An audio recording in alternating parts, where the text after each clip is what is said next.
All right, looks like we just about have everyone in here. So we're going to go ahead and get started. Like I said, if you're interested in joining the conversation, this is night 3, and we're talking about a multitude of things, specifically how these communities are negatively impacted with dehumanizing terms. We're breaking down isms and phobias. We're looking at the language of inhumanity. We're taking a look at eye for an eye, we're all harm, talking about the bilateral harm that is caused by engaging in these premises. And then, of course, we want to take a look at the back to the future, which that means that we want to take a look at the history of these actual systems and terminology, and how that actually has had a continuous cycle and how we could possibly break the cycle. So if you guys are interested in joining the conversation, go ahead and request up. We're going to start getting people up here in just a moment. Let's go. Yeah. This ain't your regular panel, nah, we speak the truth. Late nights with Santana, and Mama Jones watching, better keep it clean. Let's go! Late nights, truth in the convo. Everybody get a seat at the table. From the block to the books, we mindful. No screaming, just dreams and the Bible. One mic, one voice, we build bridges from the heart of the hood to the world's big issues. Politics, pay, different cultures, but the real ones listen before they rebuttal. Late nights with Santana, yeah. Mama Jones watching, so keep it grown. Ain't about flexing, this is the purpose zone. Santana hold it steady when it might get hot, but we ain't here to fight. We here to connect the dots, yeah. Late nights with Santana, you already knew. Late nights with Santana, late nights, no static, no highlight reel, just the soul's reflection. No shade throwing, just connection.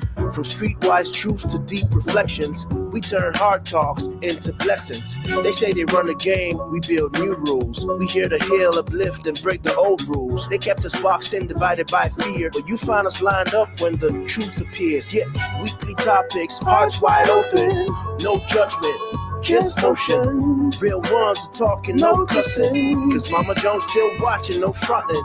Yeah, late nights with Santana, you already knew. Late nights with Santana, late nights, no static, yeah. Mama Jones watching, so keep it grown. Ain't about flexing, this is purpose zone. Santana hold it steady when it might get hot, but we ain't here to fight, we here to connect the dots. Mama Jones watching, so keep it grown. Ain't about flexing, this is purpose zone. Santana hold it steady when it might get hot, but we ain't here to fight, we here to connect the dots. Weekly topics, hearts wide open, no judgment, just motion. Real ones are talking, no cussing, cause Mama Jones still watching, no fronting. Yeah, late nights with Santana, you already knew. Late nights with Santana, late nights with Santana, you already knew. Late nights with Santana, late nights with Santana, you already knew. Late nights with Santana, late nights. Welcome in, guys. Welcome in.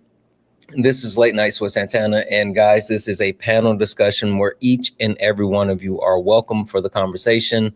The conversation that we have been working on this week is ensuring that we understand the negative impacts of the demonizing terminology and the systems that continue to affect marginalized communities. That being said, I'm going to keep it absolutely a buck with you guys. I am feeling kind of crappy, and I'm not awesome, but I'm here, and we're going to push through it. And so I need all of your participation. I'm actually going to lean on you guys heavily tonight. So what I need everyone locked in. I need you guys tapping screen, sharing the live, sending your daily heart me.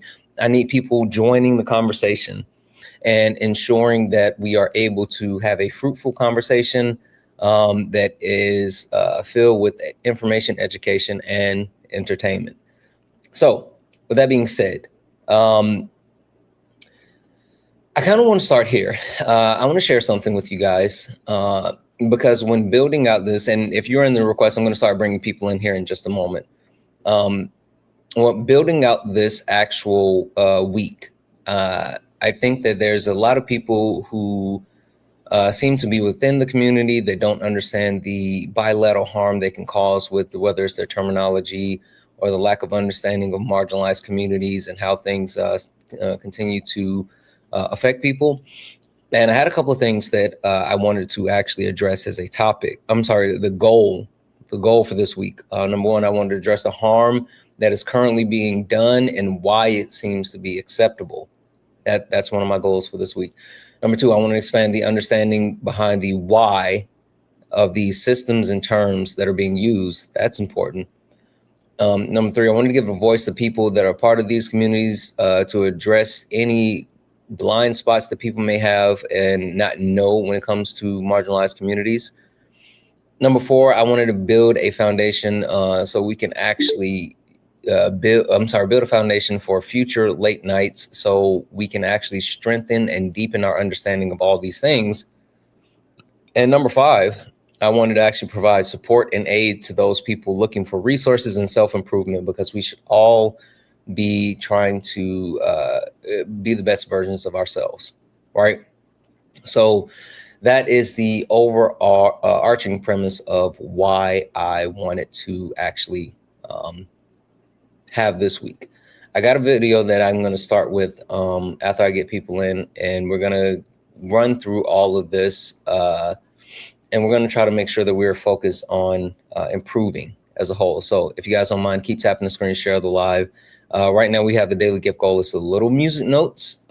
That's the gift goal for right now. If we can keep knocking those out, it'll help boost live and push us out to the FYP. If you are over on YouTube, hit that thumbs up button, please, please, please. It'll help boost the live and push more people over to the VOD. As I bring you guys in, please, please, please mute yourself. Please, please, please mute yourself, and I will start to actually, I'll do a quick introduction and then we'll get things going. 1 second here. And we have Renegade over on YouTube. Renegade, can you hear me okay over on YouTube? I hear you just fine. I just muted up early for you. Perfect, perfect. I just wanted to make sure you were here. All right, guys.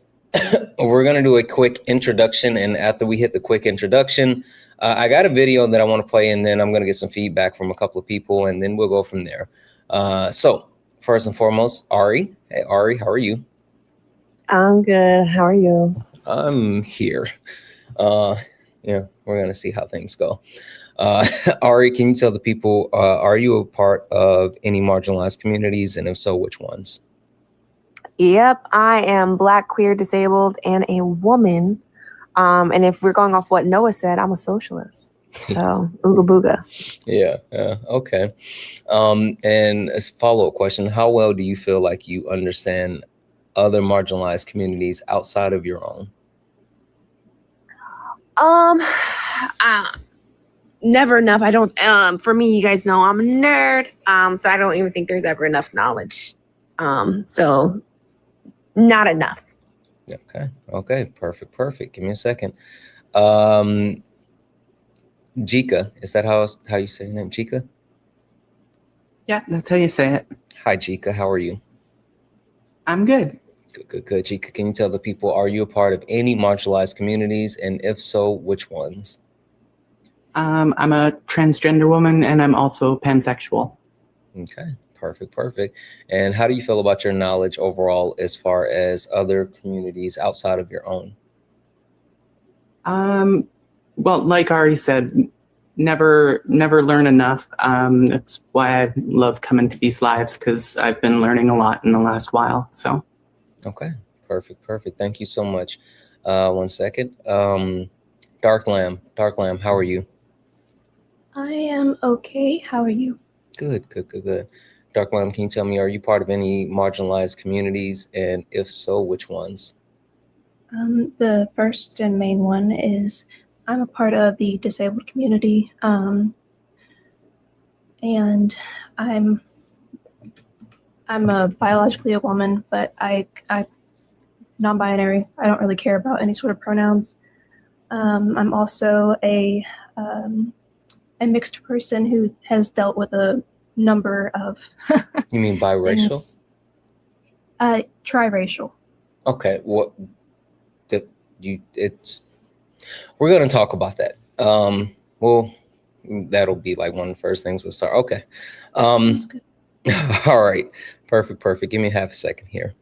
And last but not least, Renegade over on YouTube. How are you? I'm doing all right tonight, man. Good. Renegade, can you tell the people, are you a part of any marginalized communities? And if so, which ones? I am a disabled combat veteran, and I'm also the father of a trans son. Okay. Perfect. And how do you feel about your understanding of other marginalized communities outside of yours? I feel like it can only improve. I think I've made a lot of strives for improving my understanding, especially considering where I came from. I was raised in a super conservative religious household and had a lot to unpack from my misogyny and racism and stuff that I'm constantly trying to unpack now. Got it. Okay, sounds good. Perfect. Thank you so much. Give me a minute. All right, guys, we're going to go ahead and get started. When getting into these conversations, I want to remind people on the panel just a couple of things. First and foremost, guys, please use TikTok-friendly language. What does that mean? That means that we don't deal with any of the isms, racism, sexism, classism. We don't do any of the phobias, homophobia, transphobia, none of that. We don't play it on the panel nor in the chat. Speaking of the chat. Please be mindful. Caps are for mods. Please do not use caps because they will draw my attention away from the panel and to the chat. And we really want to be able to have these conversations. Also, just a special side note, please be respectful of the mods. If you guys see the mods, directly speaking to you about something that you've said or done, please take the correction and let's move forward, because the mods are an extension of me. And if you respect our space, our community, if you want to be here, then we want you here. But if you can't actually respect what the mods are saying, then respectfully, you can leave. Please understand that they are trying to help guide the conversation from the chat. They are an extension of me. Please and thank you.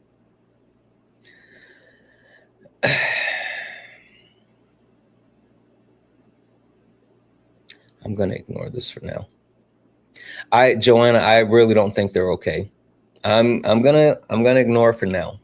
With that being said, guys, like I said, I'm not feeling 100% this evening, so I'm gonna count on all of you to actually help get us through this evening. So I need everyone actively engaged. I need you guys tapping the screen, sharing the live, sending your daily heart me's, knocking out the daily gift goal. Right now, it's the little finger hearts. If you're over on YouTube, hit that thumbs up button. It'll help push out the VOD. And if you enjoy the live, if you enjoy the late nights, then please consider supporting it. Cash App, PayPal, Venmo, pay links and link tree in the bio. Santana speaks for you. Santana speaks for you is the best way to support late nights, just like Melissa. W's in chat for Melissa, who I'll do that right now, Melissa. W's in chat for Melissa for the $1 donation, guys. If you're over on YouTube, you can send a super chat and I will read that out. All right, guys, I'm going to play a quick video. And I want to get the actual feedback from the people on the panel, and then we'll go ahead and blow out this conversation and go from there. So give me a second. You really don't.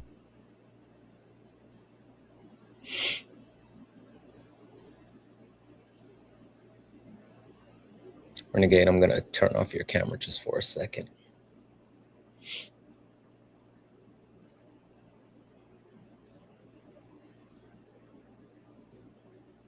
So this is a video that I actually found while scrolling through the TikToks, and it was super interesting. And I just want to get your feedback on what's being said and, just the overarching premise of what we are viewing.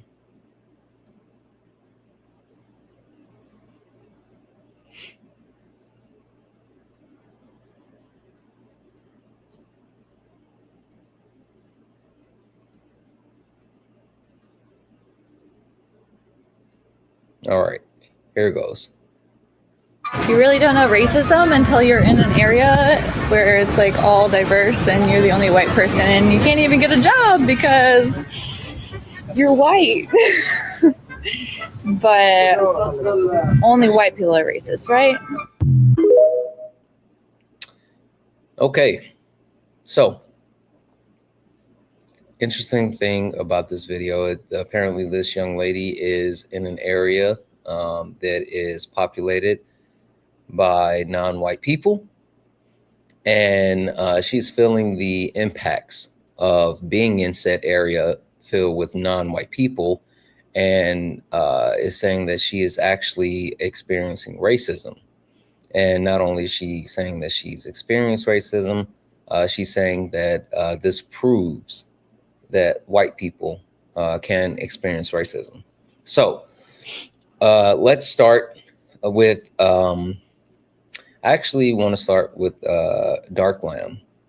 Dark Lamb, what were your thoughts on that video? What feedback do you have about what we just saw? Honestly, it kind of made me speechless for a second. I don't really believe that that white people experience racism in the way that they're trying to say that they experience what any like the Black community, the mixed community, any people of color experience. Did you say mixed community? Yeah, sorry, I'm Okay, nervous. so let me start here. I guess I apologize. Let me baseline this one. You're biracial.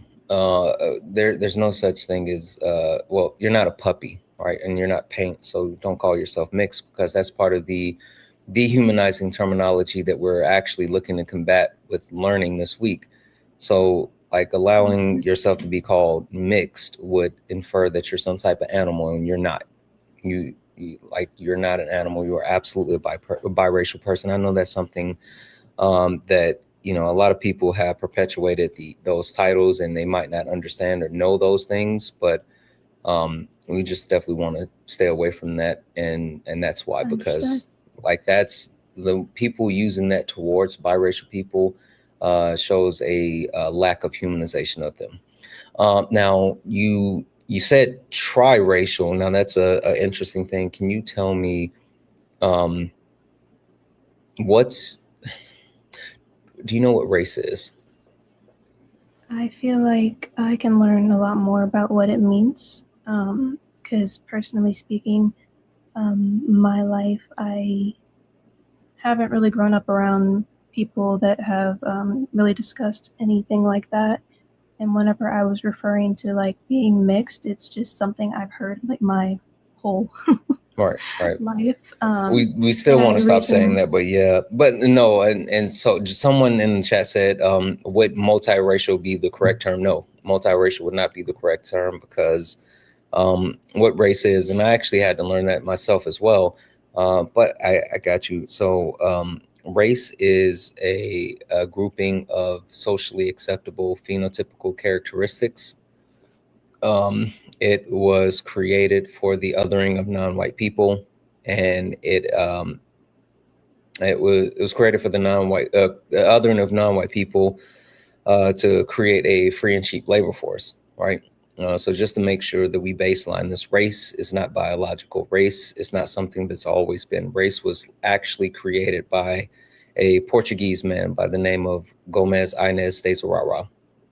So the premise as far as race, it's not something, it's a little confusing to a lot of people, because people tend to have a lack of understanding between the difference between race, ethnicity, and nationality. So there's that. But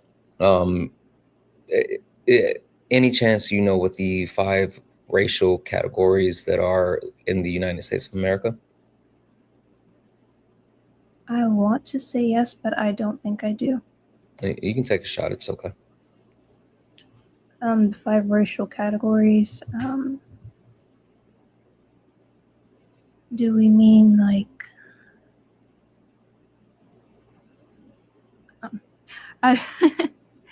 I'm just gonna say no. Okay. All right. No worries.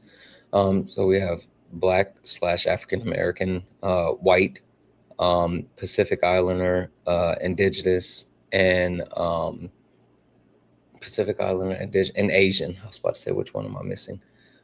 So those are the 5 racial categories that are currently listed within the United States of America. Now, there is a conversation, and I'm not exactly sure if they're going to solidify this, but there is a conversation around when the next census is done for the United States of America, adding biracial people to the census. And the reason being is that it's one of the fastest growing demographics within the United States of America, but those are the 5 categories by the United States of America. Someone said, what happened to Hispanic? Hispanic is not a race. Hispanic is an ethnicity. So the reason why a lot of people have issues with understanding race, ethnicity, and nationality is because it's multi-leveled, and people actually the people kind of conflate those things. Ari, not to tokenize you, but can I tokenize you for a second? Go for it. Ari, can you tell the people what is your race, ethnicity, and nationality? I am Black. You said ethnicity? Mm-hmm. I'm African American and Puerto Rican. Mm-hmm. And my nationality, unfortunately, is American, Mm-hmm. but I go by Puerto Rican too, because that's a nationality as well, because we're a colonized nation. Yep.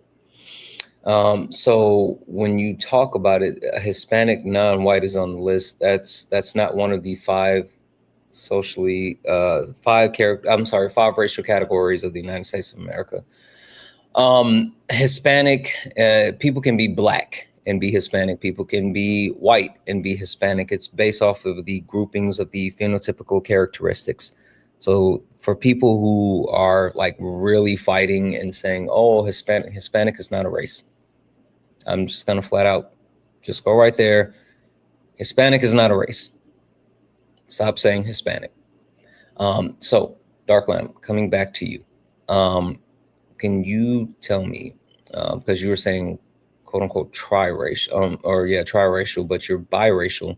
So what's the race of your mother? My mother is half white and half Black. Okay, so she's biracial, but what does she present as? Does she, the phenotypical characteristics is the way that you present to the world, right? So when the world looks at your mother, does she see someone that looks like a white woman? Or does she, you know what? Hold on. I got it. This is an example that tends to help people. Give me 2 seconds. Sorry, guys. I think this is important just to contextualize for a lot of people.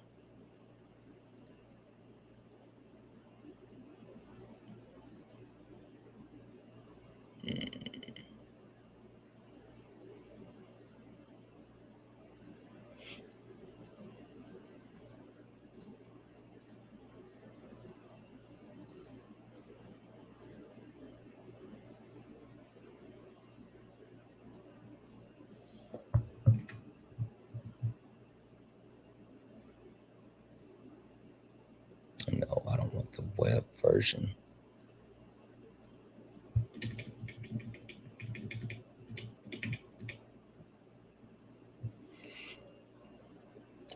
Sorry, 1 second.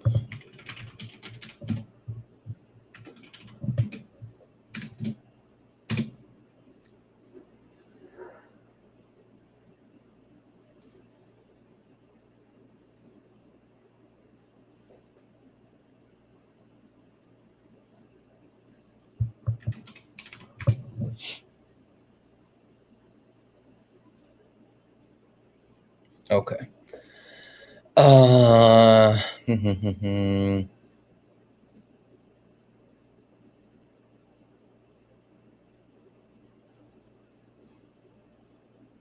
Okay. So I'm gonna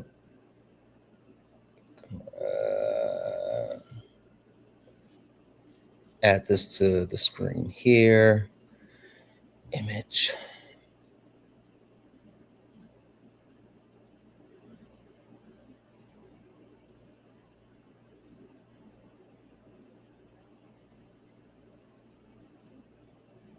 Okay. So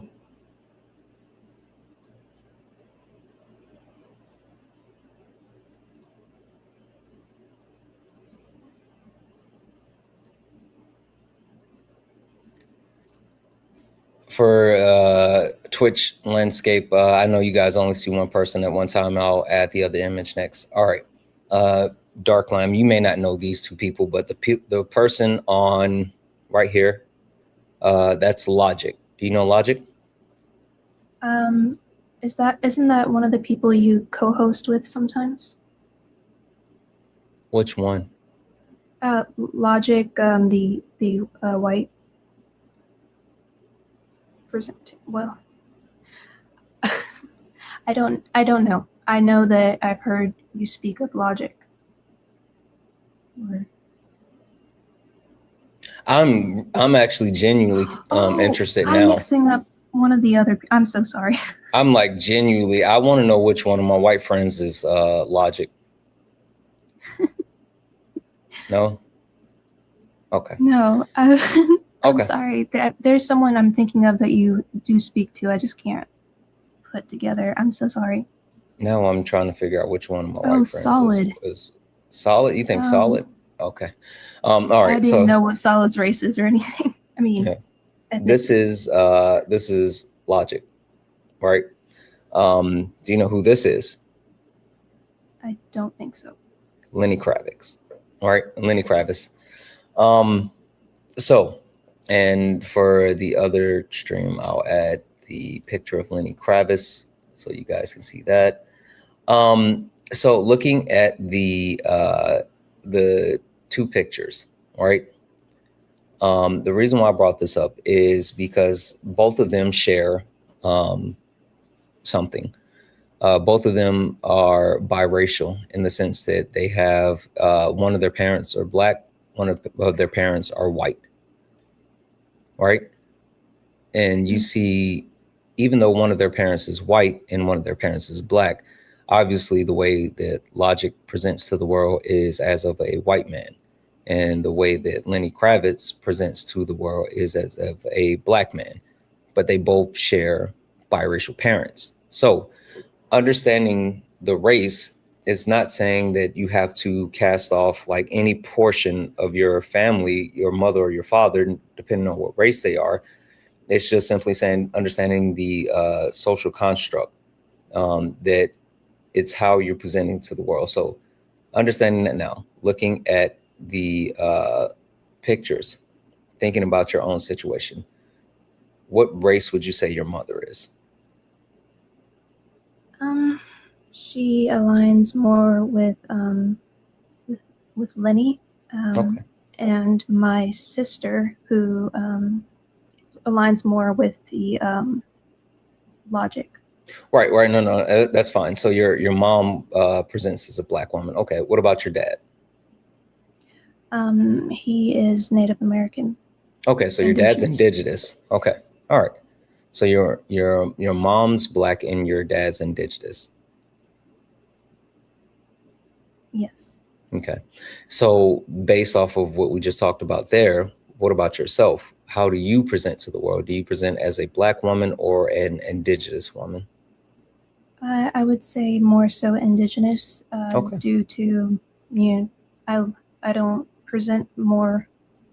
I would say indigenous, but my hair is curlier than, than what people would assume normally, but my facial structure presents more indigenous. Okay. All right. Perfect. Thank you for that. Ari, anything that I left out that we want to make sure that we call out? Are you claimed? What do you mean by that? Are you yeah, are you connected to your tribe? Do you have a band? No, I'm not connected due to my sperm donor being abusive. So I don't have any connections there. I don't. Okay. The only reason that question is pertinent is because what happens is people tend to engage in indigenous erasure, right? Where they claim to be a part of indigenous tribes, and they have no connection to those tribes. And so they are, just basically trying to use that as like, oh, I'm this or I'm that. And really it invalidates those indigenous people that still are here today. And so we're always just really careful about that, and have that question as far as the connection, because like there's a whole history of indigenous people, specifically with like blood quantum, and then the fact that like there was a whole selling of like connection, I think is directly connected to like the Cherokee Nation. There's a whole history of non-indigenous people claiming to be indigenous. And so that's why the question is absolutely pertinent. To actually answer that question, if I may, the tribe that I am connected to would be Lumbee Native American. They are a mixed. I'm gonna figure out how to say stuff. I'm not sure. It's multiple ethnicities that it's a multi-tribe came together. Yes, Okay. it's multiple ethnicities because of where they're at. It was more so kind of got grouped together during segregation, and so it took a long time to get it labeled as an Indigenous Native American group, because they had to fight to prove. Okay. All right. Well, now going through that, I want to go back to the video one more time. I think it's important to play the video one more time, especially since we've had kind of a level setting. And for all the people in the comment sections, I will reiterate what I said before. Please respect the mods. If you can't respect the mods, then you don't respect me. Please respect our space. Please respect our mods. Please do not go back and forth in the comment sections with the mods. We don't do that here. Please and thank you. Also, W's in the chat for Brooke. Brooke, thank you so much for the $1 donation. Hope you feel better soon. I am trying, Brooke, but thank you. I hope I do as well. I appreciate that, Brooke. Also, W's in the chat for Tracy, who resubscribed over on Twitch for 3 months. Thank you, Tracy. If anyone else likes to support the live, you could do so. Cash App, PayPal, Venmo. Pay links in the link tree in the bio. Santana Speaks for You. Santana Speaks for You is the best way to support the live. If you're over on YouTube, you can send a super chat and we'll read that out. So just so everyone knows, this is a video that we are playing, and I am looking to get the actual reaction of the people on the panel. So give me a second. You really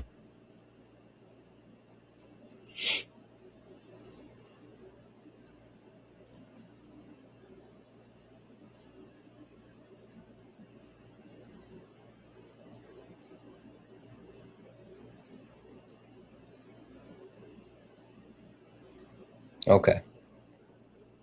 You really don't know racism until you're in an area where it's like all diverse and you're the only white person and you can't even get a job because you're white. But only white people are racist, right? Okay. So Dark Lamb, seeing this video again, kind of running through the actual conversation that we've had, just to get kind of a baseline. One more time, give me your thoughts on the video, which you just watched, and we'll go from there. Well, what I'll say is my thought process is more so that I understand why certain people believe certain things, but I also know the statements that she was making in the video do not align with what she's claiming, in my opinion. Got it. Absolutely. And I know that it's highly unlikely that she's just in this area where there's no other white people. Yeah. Okay. All right. I'm gonna hold my thoughts for a second. Chica, floor is yours. Tell me, what were your thoughts about that video? Well, she makes it really hard to not or to keep it grown, as it were. I can't believe that she would act that. I'd love to see how she thinks she can quantify and square that circle. But yeah, that's just annoying. Okay. Give me a second here. Renegade, coming over to you over on YouTube. What were your thoughts on the video? So my first thoughts were that there is a past version of me that would have agreed with her somewhat.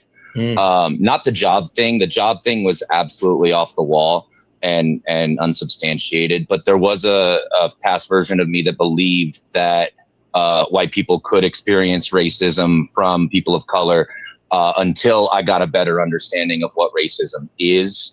Got a better understanding of how it's institutionalized. And I like the way you put it recently in another debate, that there's a difference between racism and somebody just being a jerk or even being prejudiced for one reason or another. Those are two different things. And having that better understanding, what she's saying is just ridiculous. But like, I also understand how it would have appealed to the more conservative version of me. Yeah. I'll say this before I give the floor to Ari to steal the show.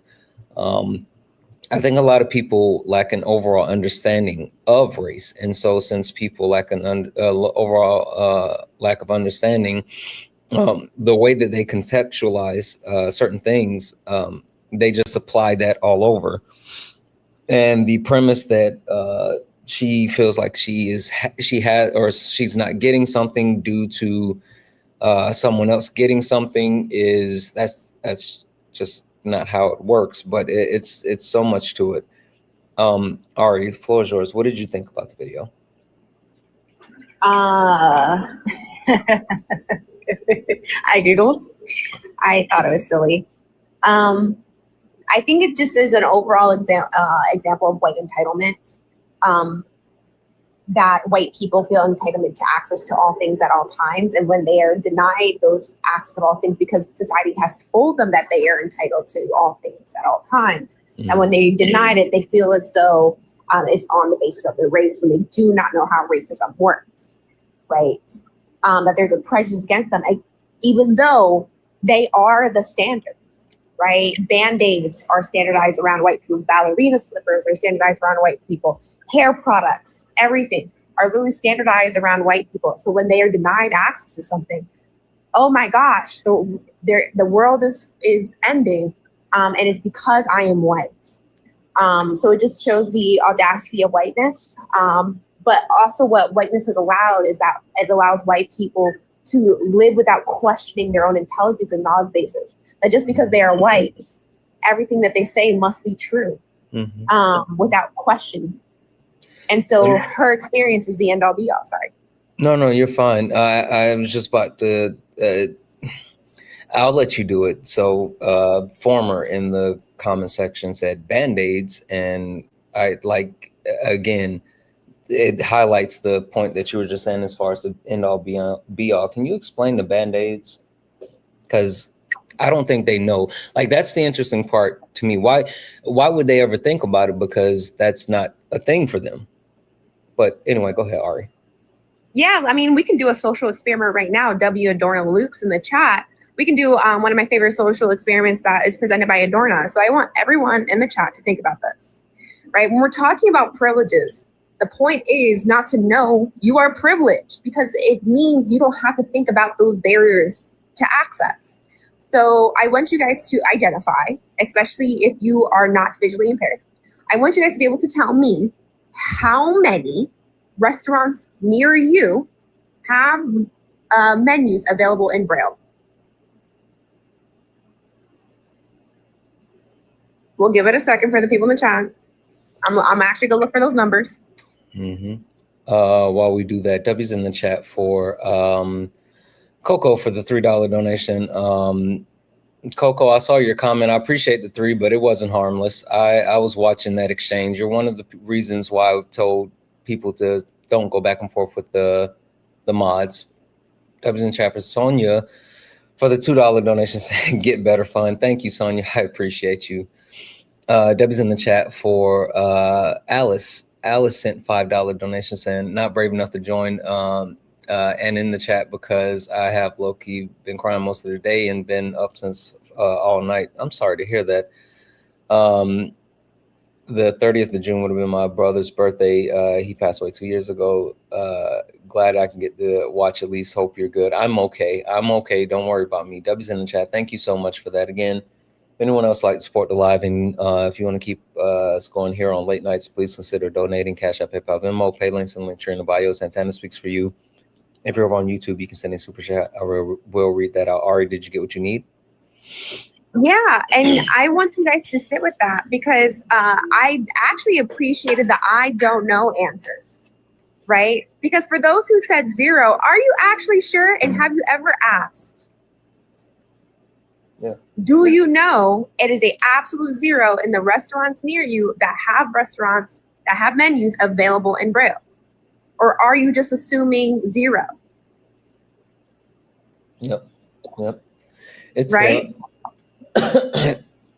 It's that privilege where we don't have to actually think about those things. We don't have to address those things. We don't have to worry about those things. And I remember when Band-Aids, when they start making like the Band-Aids that had different skin tone, right? And I could actually get a Band-Aid that looked like my skin tone. That was a huge deal.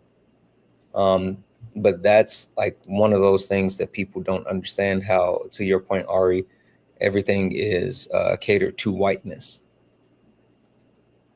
Right, exactly. May I add to that? No, give me a second, Renegade. Sorry, go ahead, Ari.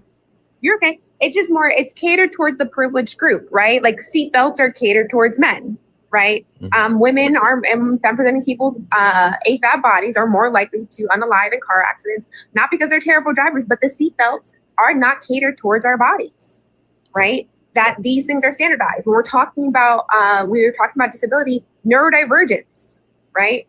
The standards for neurodivergence and assessments within those are skewed towards white little boys. This is why overwhelmingly Black little girls have been disenfranchised and Black women have been disenfranchised from not getting the diagnoses that they need for their supports because the standards are set in whiteness. So overall, like again, the point of privilege is not knowing that you're privileged. And so not knowing that Band-Aids have not been accessible in terms of skin tones for Black people, right, and brown people is relatively new. Even prosthetics. It's actually really recent that prosthetics for people who have lost limbs are made in the skin tones of Black and brown people. Yep. All right, Renegade, you wanted to add something? Yeah, and it was just about the disability stuff. Mm-hmm. Before my back surgery, I couldn't handle stairs. And it wasn't until I was facing that particular adversity that I started realizing how many places are not accessible for those, not just like wheelchairs, but even people who just cannot handle the incline or the decline period. Was my issue because before my surgery, I had no stability going down unless. And anyway, that was my topper. I think that's a great point. Just to kind of speak to a personal experience, and I've talked about this before, but some years back, I was walking through a parking lot and I got hit by a car, and I ended up having to have surgery, and I had to have 2 screws put in my knee. And in order to do the surgery, they had to cut like the tendon above my knee. And so I had to learn to re-walk, right? And so for a good portion of time, I was walking with a walker, and then I transitioned to crutches.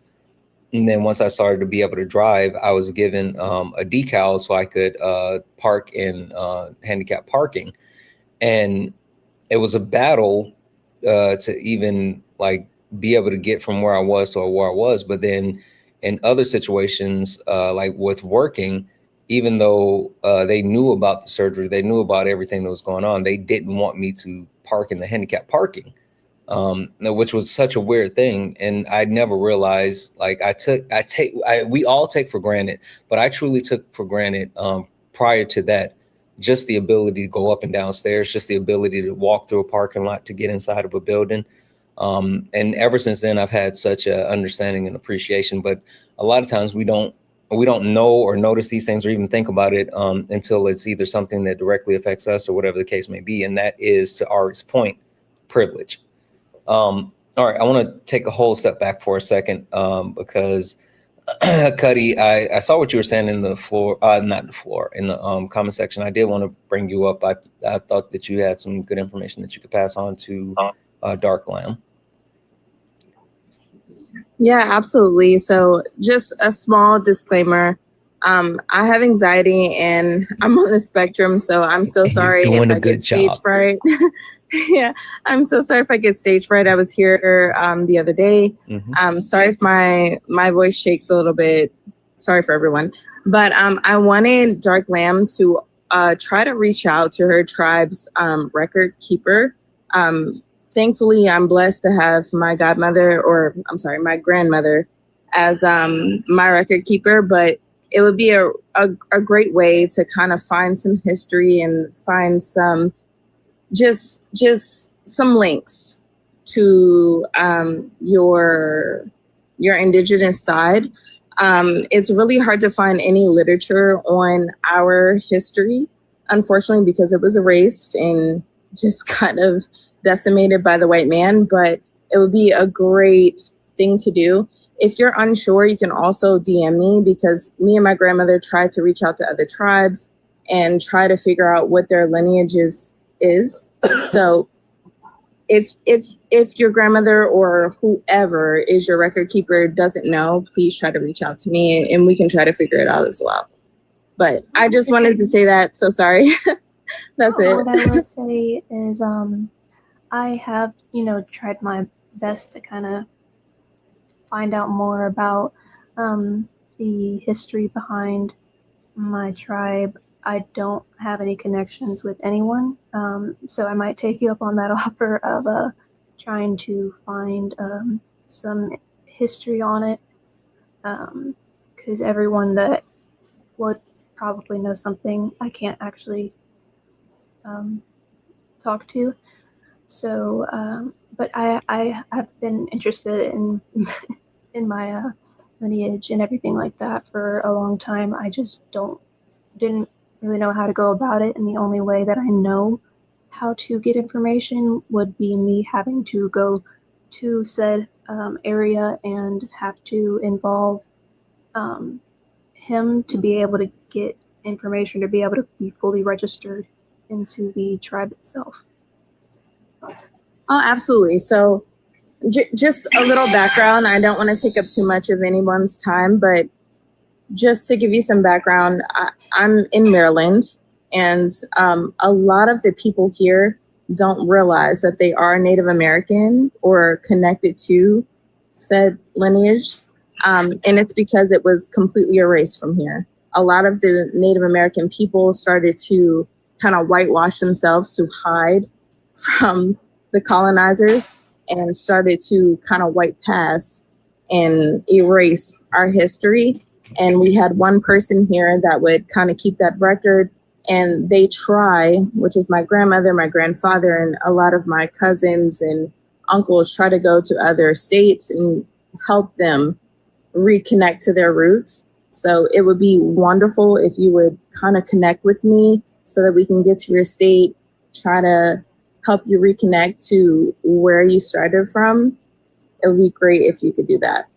Yeah, I went ahead and dropped you a follow, and awesome. I don't live where the tribe is at, but I have the information and everything like that, and I'm definitely open to learning more about it because it's always been something I am curious about. I just know that there's not very many people, and I'm going to put it this way, sadly, in the area that the tribe is from, a lot of them are prejudiced. So a lot of the community that I did experience, they didn't fully accept me into that area because of my mom being Black and white. So it was more so many reasons why I haven't really had a connection with that side of things. Dark Lamb, I'm going to share something with you. I'm so sorry, Santana. I really feel like this is a great connection here. Mm-hmm. So my side of my Indigenous roots came from my father, and they don't accept me because I was not Indigenous. So I completely understand where you're coming from. I was able to dig deep, figure out some type of connection with other people and figure it out. So I promise you we can figure it out for you.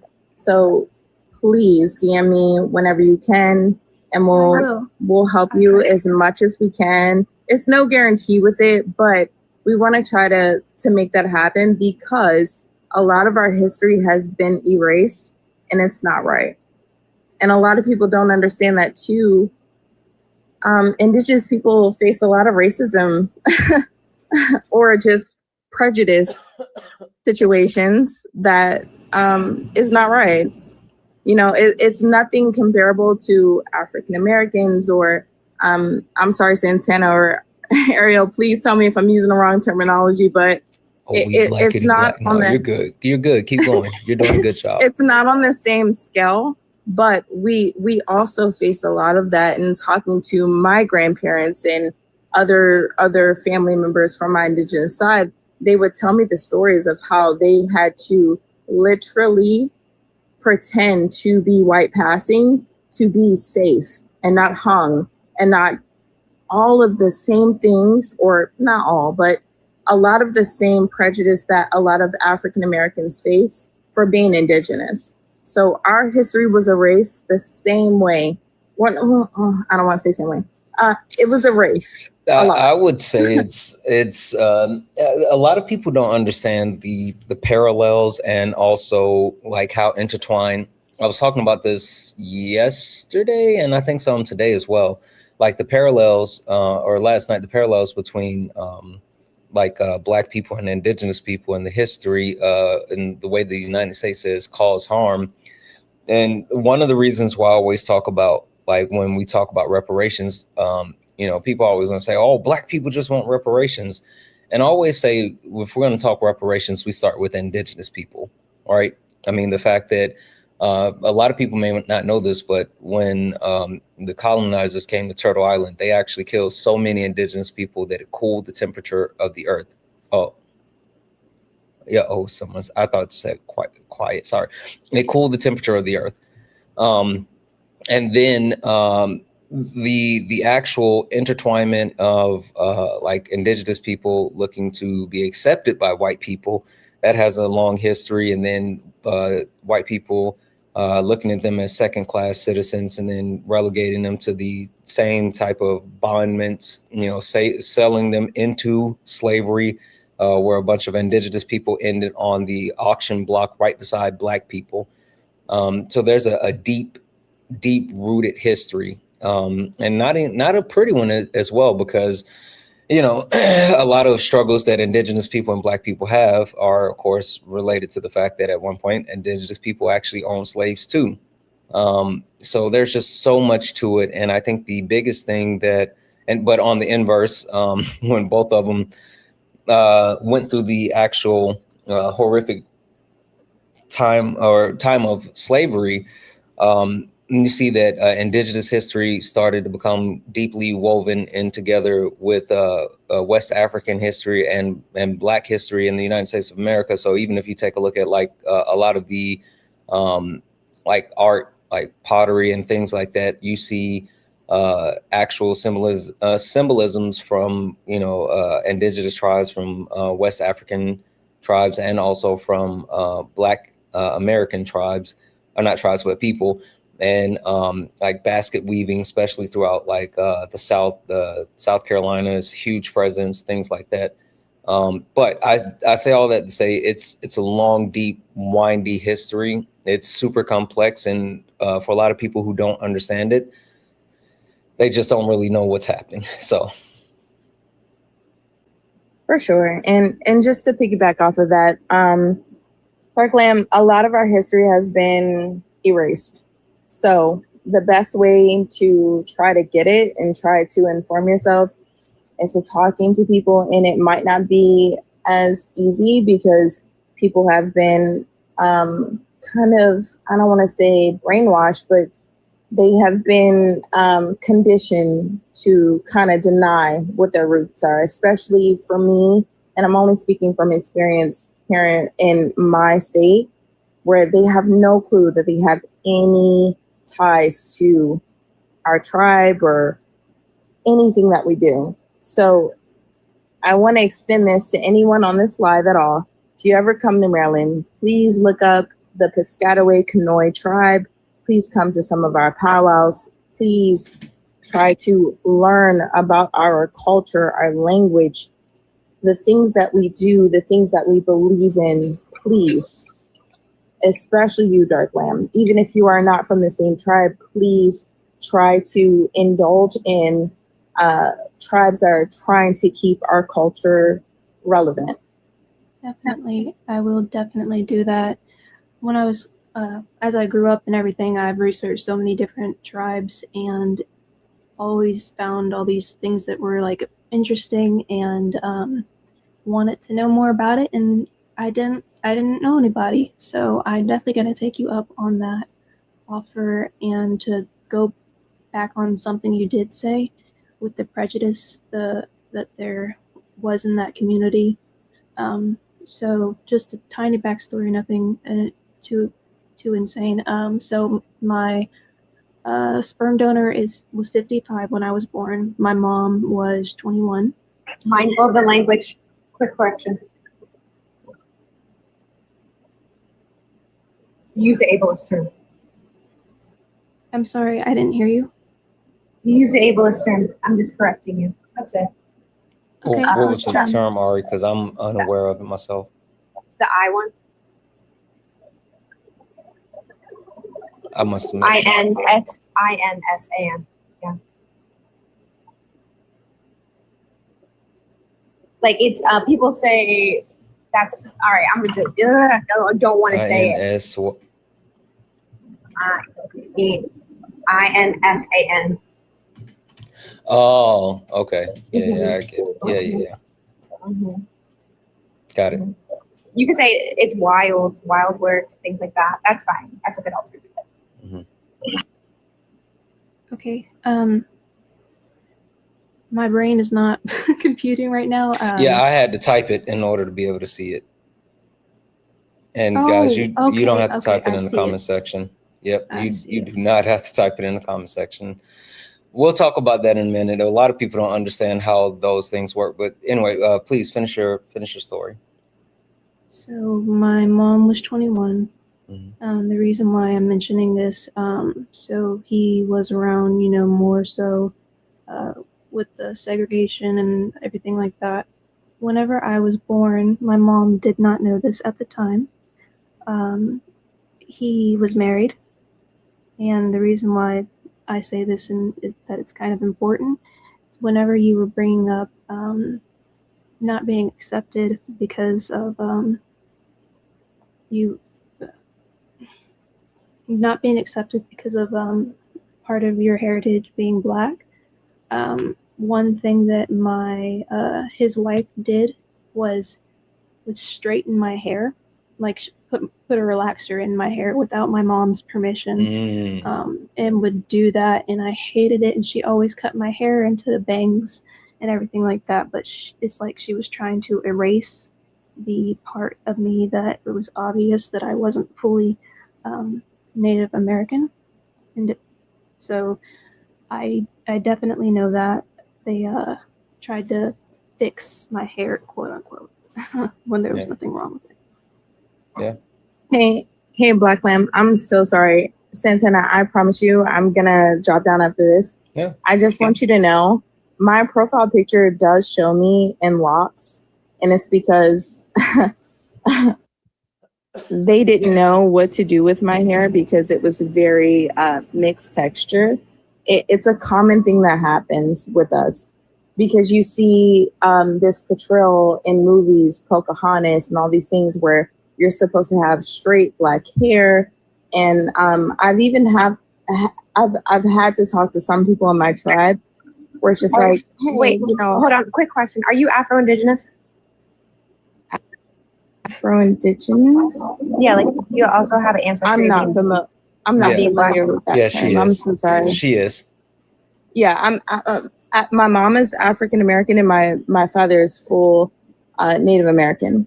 Okay, yeah, it's perfectly fine to also claim Afro-Indigeneity because that helps clarify people that you're also Black, that you like. Absolutely. Yeah, and so for people, so indigeneity isn't just, for people who are learning, indigeneity is not just blood, it is culture, right? That's why you have like the white people out here saying like, oh, I'm indigenous, but they haven't reclaimed. And that's why I asked her if she's reclaimed. Because in order to be indigenous, either you have to be in the process of being reclaimed, working towards being reclaimed, or actually be reclaimed by your people. You can't just do an ancestry test, 23andMe, and to claim indigenous. But also part of that is because of the rampant genocide and violence and sexual violence that was happening, there are a lot of people who are Afro-Indigenous. And so while they present as Black and maybe clock is back, they are also Indigenous. So it's also important to call out both experiences because the racism, a lot of it too is how people treat you based on how they perceive her. They perceive her most likely as a Black woman and they're going to treat her as such. Yep. So it's her reclaiming her cultural identity of being Indigenous, but also calling out her experience of being Black. Yep. Good call out, Ari.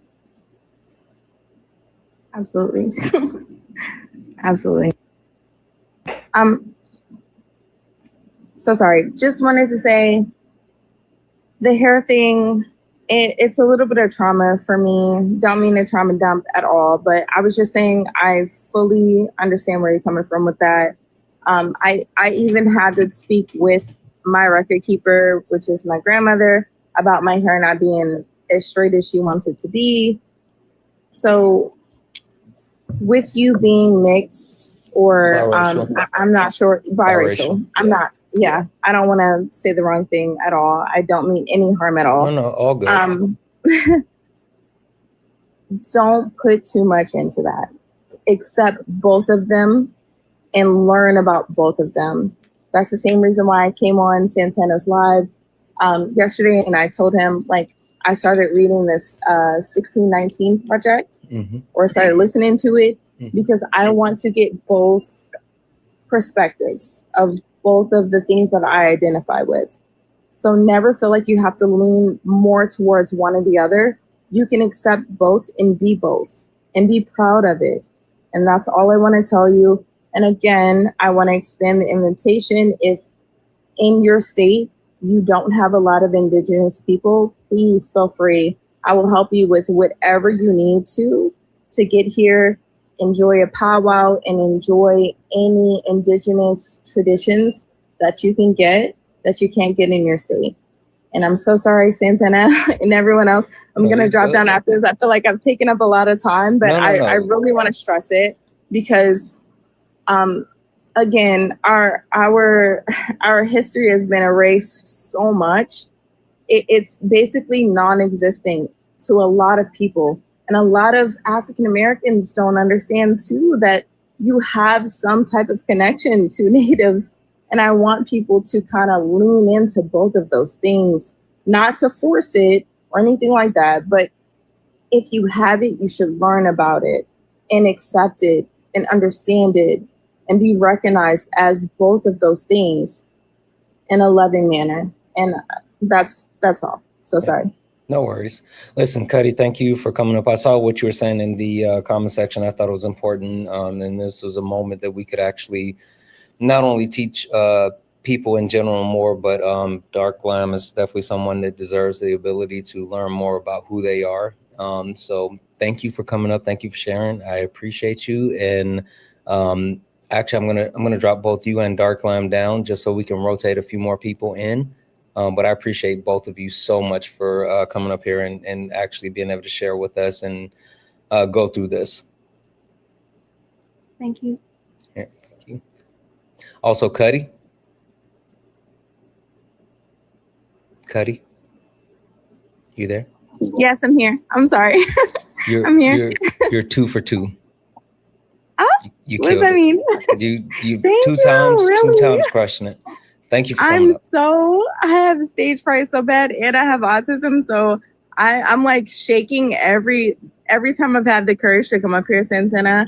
I've like been so scared, but you and Ari and have made me feel so like comfortable. So I really, really, really appreciate it. I'm so sorry. I just keep apologizing, but No, thank you you're so good. much. I mean, you did exactly what community is supposed to do. So thank you for doing that. Thank you so much, Santana and Ari. Thank you guys so much. All right. Thank you. We're going to continue with the conversation, guys, and we're going to get a few more people in here. But before we do, tap the screen, share the live, send your daily heart me, knock out the daily gift goal. It's the Let 'em Cooks. Can we knock out the Let 'em Cooks, please, please, please? Also, guys, if you enjoy late nights, if you enjoy what we do here, and you want to keep it going, please consider donating. Cash App, PayPal, Venmo. Pay links in the link tree in the bio. Santana Speaks For You. Santana Speaks For You is the best way to support late nights. If you're over on YouTube, you can send a super chat, and I will read that out. We have Kay. I'm going to give Kay the floor, and then we'll keep things moving. Hi, everyone. So this week is all about talking about humanity and how we communicate with one another. And I know that Santana mentions very often that the mods are an extension of him, that I also need to call out when we have missed the mark. There was harm done in the chat by one of our mods, and I just want to apologize for that. We want to be the best representation that we can for Santana, but there are times where we are going to mess up.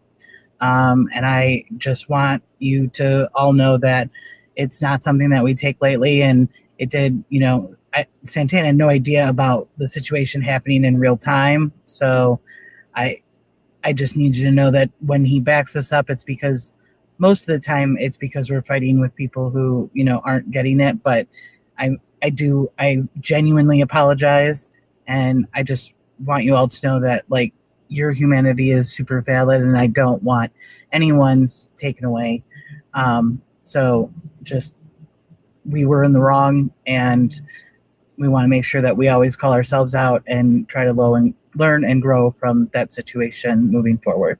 So thank you very much. And I hope you guys have a great rest of the conversation. That was a good start. I'm so sorry I wasn't here for most of it, but I'm definitely going to rewatch it on the VOD because it sounded great. Absolutely.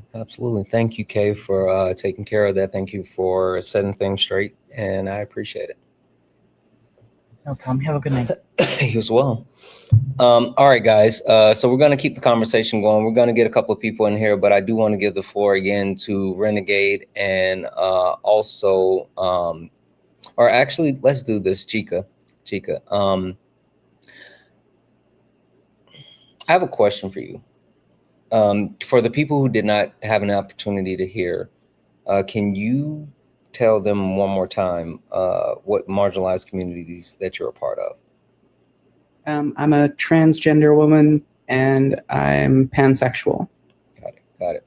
So, Chica, the question I have for you, and I think this will help more people kind of understand. If this is too personal, you can say, I prefer not to answer this or whatever. But one like myth that is surrounds transgender people in general is that, this is a quote unquote mental health issue, right? And a lot of people continue to actually spread that misinformation, saying that in order to be a person that is transgender, then you have to have some type of mental issue. And it's being weaponized in the sense of like people bringing up the DSM-5 and all this other stuff. Can you talk about like what that does to not only people that are transgender, but then like how that affects people as far as passing on that information that's just not true? Well, for me especially, like, it took me a long time to realize I was trans in the first place. And then when I did start my transition, I didn't start it socially at the same time. Like, I started HRT and stuff well before I actually socially transitioned, especially at the job that I have. I came from a very small town and I moved to a bigger town, but it's still a small town and it's an oil town. So, you know, it's all truckers, farmers, and oil workers here. So I had to hear a lot of that kind of stuff like every day as just a normal conversation whenever it was ever brought up on the news. And I started my transition kind of right around that same time that in the States, the media and the right-wing pundits were really starting to like get going with that stuff. So it was really hard to hear all these people that were normally really nice to me. Like, I knew they weren't going to want to talk to me afterwards. And then, so that made that a lot harder to even just come out of the closet in the first place. I had like one person in this town that I really knew would have my back, thankfully. And that they were instrumental in me actually getting there. But it is really harmful to hear just kind of the way that the rhetoric permeates through, because people don't realize that they're parroting Alex Jones quotes just in the middle of the day, because they're all parroting the same quotes from every one of them. So yeah, absolutely. What does that do for our society when misinformation is not only easily accessible, but also what does that do for our society when misinformation is easily accessible and readily acceptable, when people not only believe what they hear, but they hear it so often that they just take it as reality?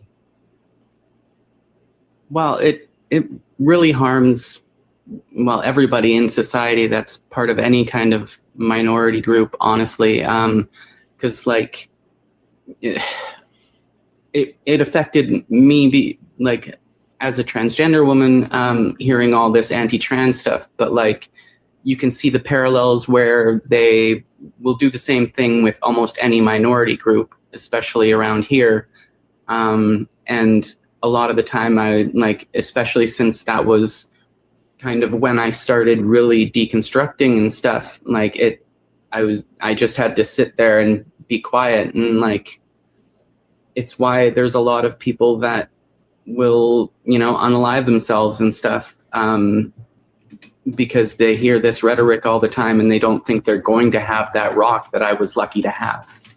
Yeah, absolutely. Ari, I want to come to you for a second. Any additional thoughts? I would love to know what you think about like why it's specifically, right? We understand that, you know, trans people, it's not like they're new, right? They didn't just spawn, but there's an intense focus on trans people. And it's easy to say, oh, well, it's because of Donald Trump, but like, this is something that is persisting not only throughout the United States, but around the globe. And the actual attack on the trans community is a whole thing. Why do you think that's something that is more prevalent now than ever? Or is it just been something that has happened and we just never paid attention to it? One, it's been something that has existed, right? Like Martha B. Johnson. It's the last day of Pride Month, y'all. Martha B. Johnson threw the stone for a reason, right? So it's something that's been happening, right? It's just they wanted to put a spotlight on it. We also have to highlight the connection between transphobia, homophobia, misogyny, and how patriarchy functions. And right now, we are seeing a very strong response in terms of the abolition of patriarchy, right? Overwhelmingly, it's cishet men who are creating these legislations, these laws, these policies, and who are attacking trans people, women, and queer people, right? And it's because they are fighting so hard to maintain that patriarchal power. Trans people's existence are a tribute that patriarchy and the gender binary is a bunch of cocky duty, right?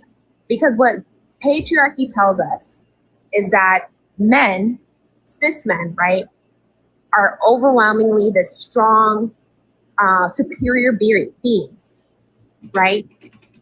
Especially, and that's via an arbitrary assignment at birth and how they view your genitals.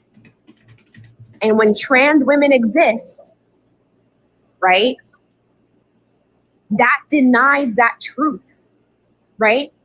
That just because you were born with this arbitrary assignment at birth that in doing your genitals, right, that you're superior and that you are a man. But when trans women exist, they disprove that factor, right?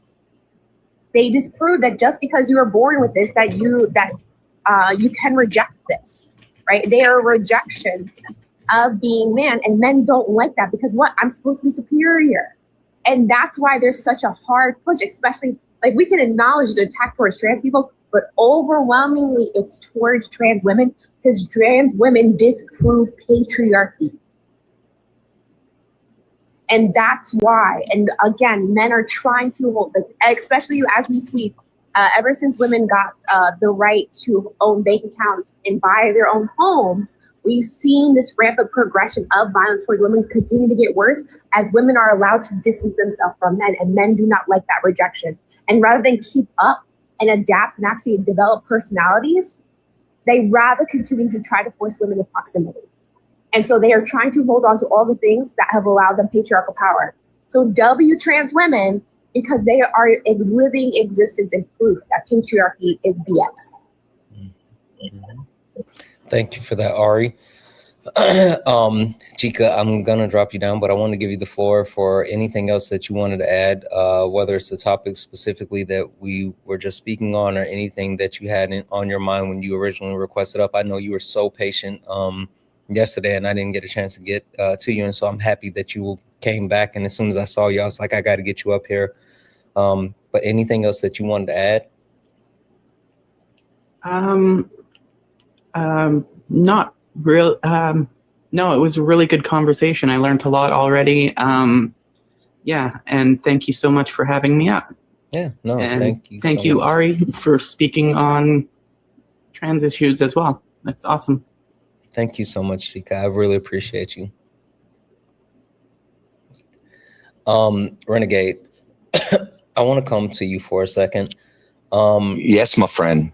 I know you are in a unique position because as a white man, you know, the devil, no. I ain't gonna argue with you. No, you have a unique experience in the sense of like your child, but also a unique experience in the sense of being a vet, right? Mm-hmm. And a lot of people don't understand like the after issues that vets face when like serving the country. The lack of actual care, the lack of actual support, the lack of actual help that vets receive after serving their country, right? Well, I'd love to talk on that for sure. It's one of my major platforms that I try to advocate for on my own, own stuff.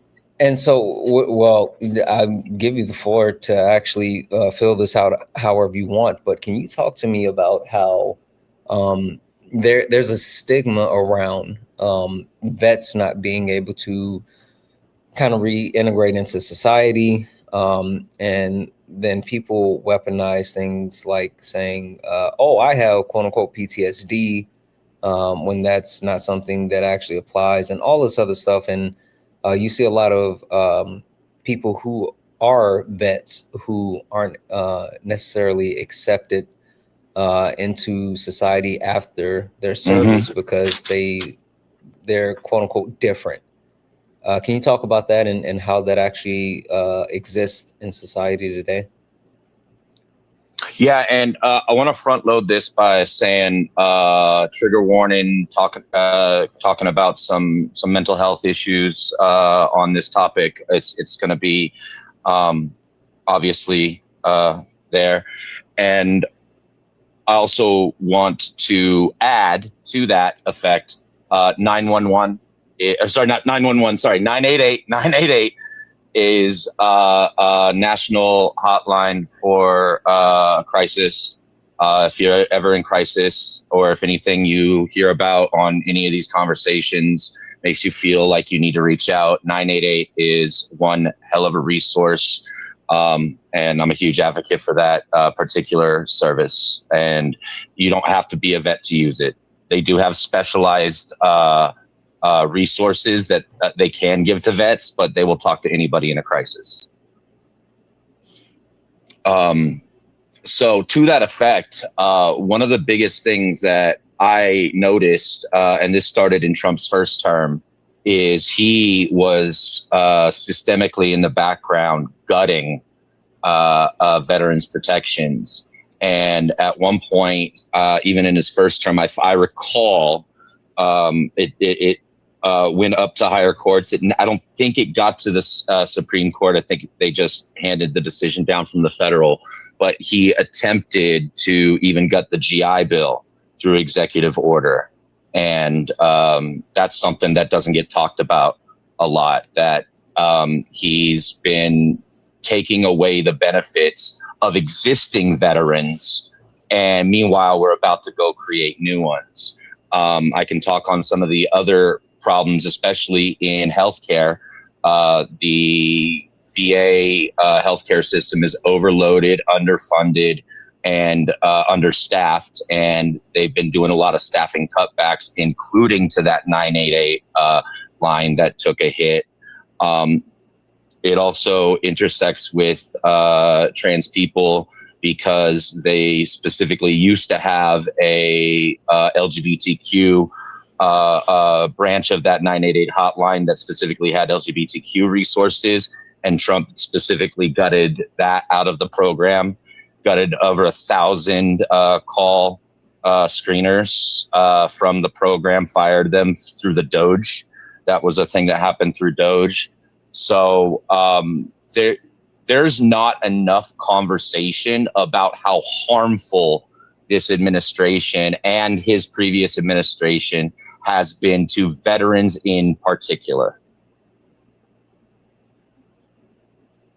Yeah. I think that there's a lot to be said about like the amount of harm that's been caused, but when you talk about like the needs, we already understand like mental health is at an all-time high level of crisis within our country, and then reducing access to resources for mental health is like negatively impacting in so many ways, and especially when you talk about limiting the access to people who have actually put their lives on the line for our country. That's a huge thing. Talking about understanding that while you are, I said you're a white man, but you're also a vet, but then without like going too deep with the conversation around your child, and what do you think about the conversation that we just had with Jika, specifically the premise of like being a member of the transgender community has to be a quote unquote mental health issue, because like, again, going back to mental health issues, I mean, that's a stigma that's being thrown on vets and also the trans community. Yes. And I have had personal experiences with that.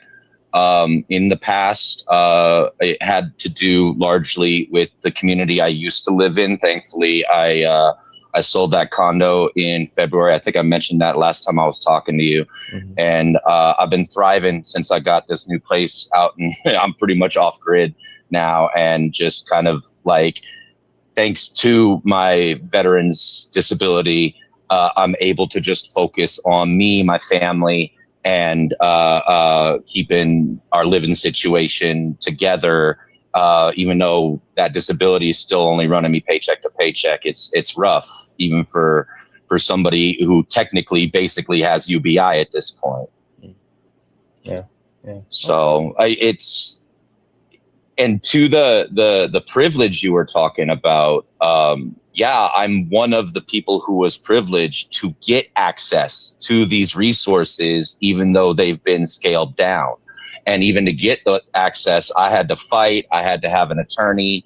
I had to learn that there were attorneys out there that did these particular veterans cases pro bono.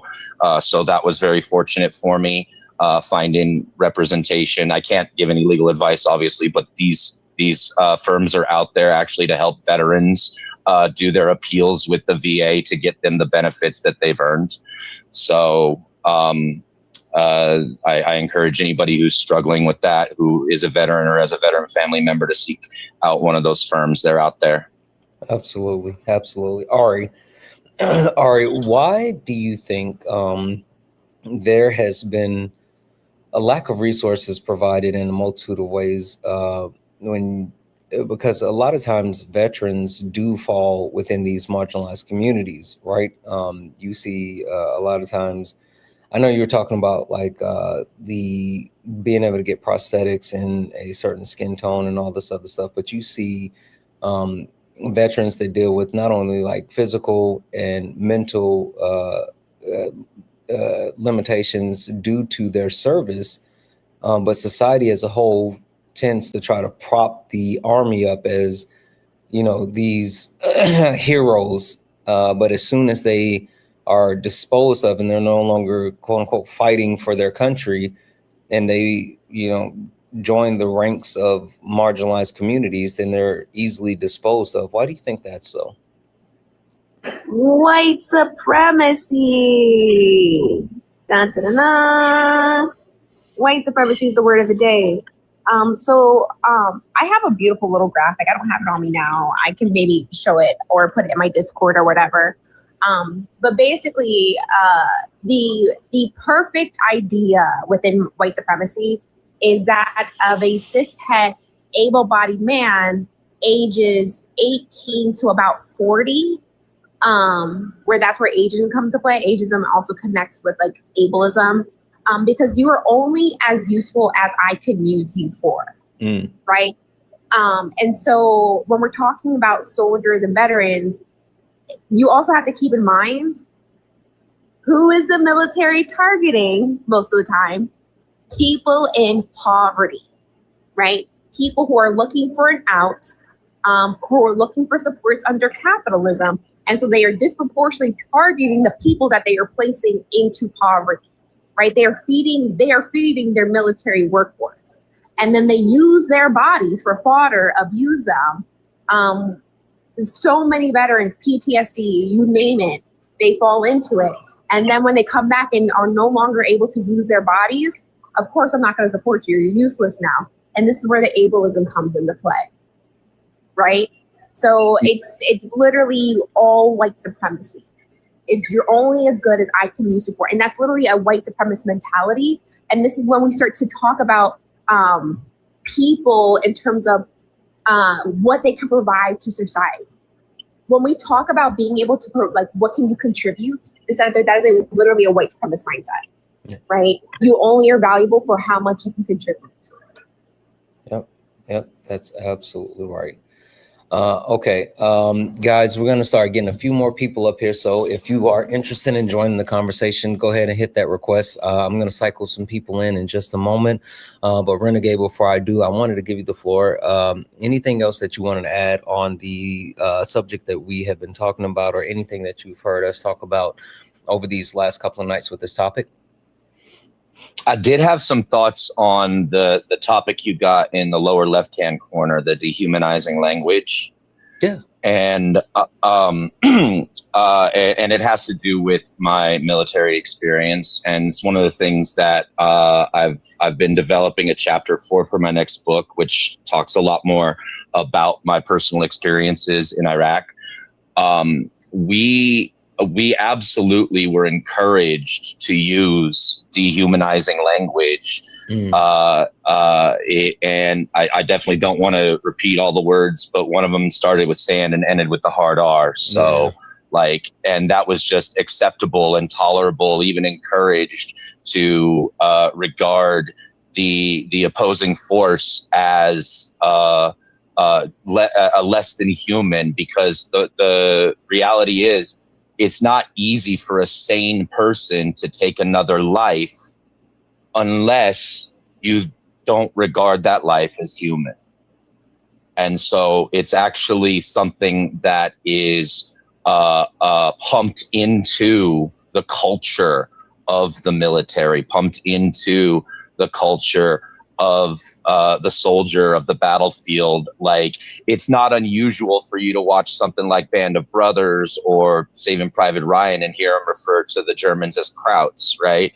That's just like one of those things that is culturally ingrained in the military, and it's a really difficult thing to deconstruct from.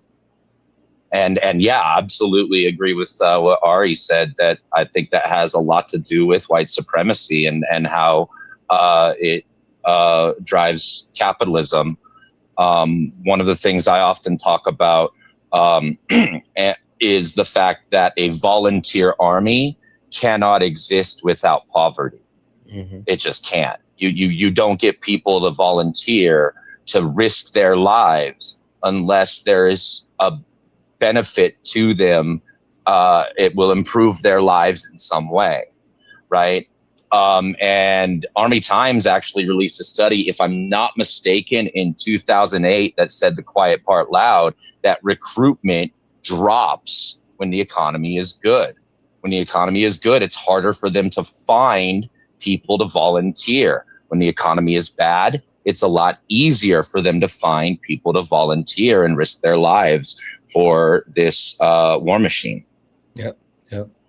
I think it speaks to the fact of how exploitative it is as a whole, and even more so, I've talked about the abolishment of the military, and I think that people tend to focus on the quote unquote need for the military. I think the constant pumping into the military industrial complex continues to perpetuate the growth of the military. And you're talking about putting more bodies into the system, more money into the system, more equipment into the system. And it all has to come from somewhere. And so it's a whole thing. But with that being said, thank you so much, Renegade, for coming up. I really appreciate you. I'm going to go ahead and swap you out, okay? Before I leave, may I just real quick, I just want to shout out my book.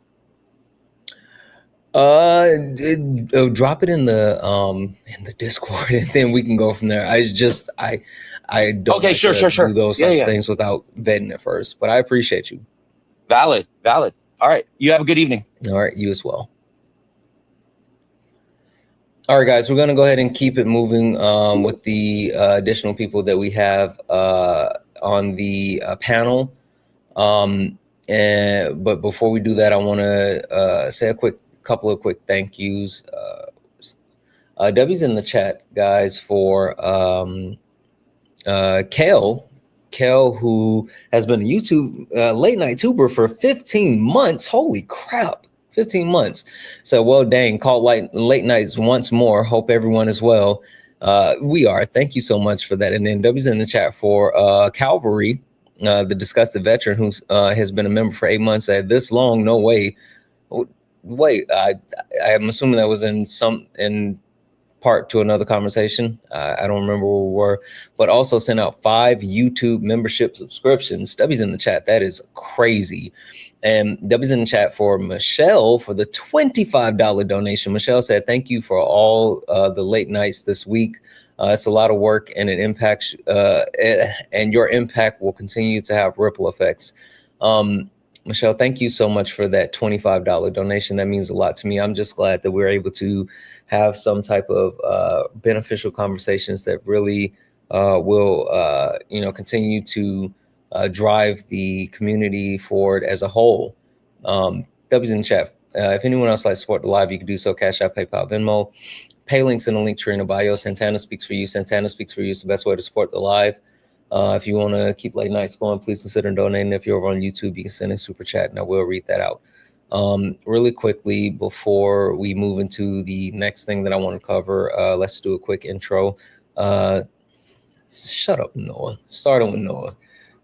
Noah, can you tell the people, are you a part of any marginalized communities? And if so, which ones? Yeah, it was good. Same ones already mentioned, but I'm not disabled or a woman. You can't copy off Ari's twins. You can't copy off Ari's homework and just, God dang it, Noah, be normal. I'm not feeling well, Noah. You can't be like difficult tonight. I gotta out myself. Okay, black and queer communists. Damn. Sorry. Noah, how well do you feel like you understand other marginalized communities outside of your own? I love that question. That's actually why I requested. Not as well as I would like to. One of them, namely, is like disability studies. It's something that I keep telling myself I'm gonna get into, but I'm really not versed in, and I would like to be. Okay. All right. Perfect. Give me a second. Thank you. Hey, Jessica, how are you? Doing pretty good. How are you doing, Santana? Good. Jessica, can you tell the people, are you part of any marginalized communities? And if so, which ones? I am disabled. I'm a part of the queer community, and I am also a woman. Perfect. Thank you, Jessica. And Jessica, how well do you think you know other marginalized communities outside of your own? There's always more learning I could do, which is why I'm here. I listen to Super Solid, a bunch of other people that I follow on lives and everything like that, just to be in there and listen and just to learn more stuff. I'm wanting to read the 1619 project as soon as I have the money in order to purchase Audible. Yeah. Okay. All right. Perfect. Thank you so much. And last but not least, Edith. Edith, how are you? I would be a lot better if the chat would get tapping. Edith does not play that. You guys heard what Edith said. Edith, can you tell the people, are you a part of any marginalized communities? And if so, which ones? Yes, I am a lesbian and neurodivergent. Perfect. And Edith, how well do you think you know other marginalized communities outside of your own? I think it depends on the community. Some I know more, or some I know of more than others. But like Jessica said, always something to learn. Absolutely. Also, yeah, that is a good call. I did see that. Spotify. I think if you guys have like Amazon Music as well, I think you can get the 1619 project. Like it's there as well. So if you use like any of these music streaming apps, you might want to check and see if it's available on those music streaming apps. Okay. So for the people on the panel, I got something that I want to talk about. And Noah, Ari, and Edith, I'm sure you guys probably already know this. But Jessica, I'm going to come to you. And this isn't like a trick question or anything, and you might not have heard Solid talk about it, or you might not have heard this or know much about it. I know this was something new, but do you know what? God dang it! Why am I spacing on the one? I'm sorry, I'm a little scatterbrained this evening. Not triangle. All right, what's the word I'm thinking about? Like when Triangulation. Is it triangulation? I think so. I'm trying to figure out what you're talking about. Yeah. Jessica, do you know what triangulation? Yes, racial triangulation. Yes. Jessica, do you know what that is? Not 100%. No, I don't really. I've heard you guys mention it a couple of different times, like with SB yesterday. I know you had mentioned it, Ari, but you didn't specify what it necessarily was, just because you wanted to see what she knew. Yeah. So it speaks to the premise behind like other races, specifically targeting other races based off of white supremacy and how the indoctrination works as far as living within a white supremacist society. And so when you see these other racial groups that are non-white going after each other in the kind of like a surrogate for white supremacists, a whole thing, right? And so it got me thinking about how a lot of times there is harm caused from one marginalized community to another marginalized community. One thing that I wanted to have a chance to actually talk about was with the with the response, eye for an eye. Eye for an eye, speaking about the way that people respond to harmful terminology, how people actually respond to, you know, the marginalization of them.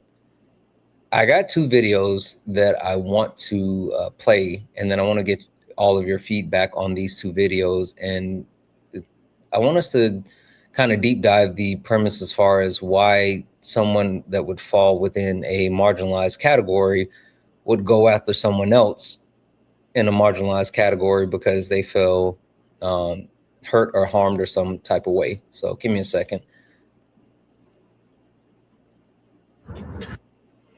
Also, just I don't know if this fall into the total category of like a trigger warning, but I will say these videos are kind of gross. So, you know, be forewarned. I guess I would say trigger warning, but they are super gross. So we're going to start with this one.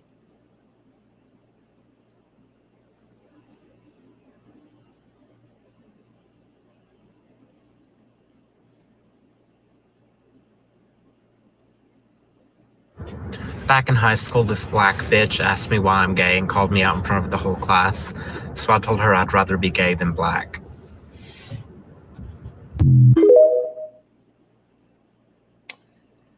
So, that was something. All right. It was absolutely something.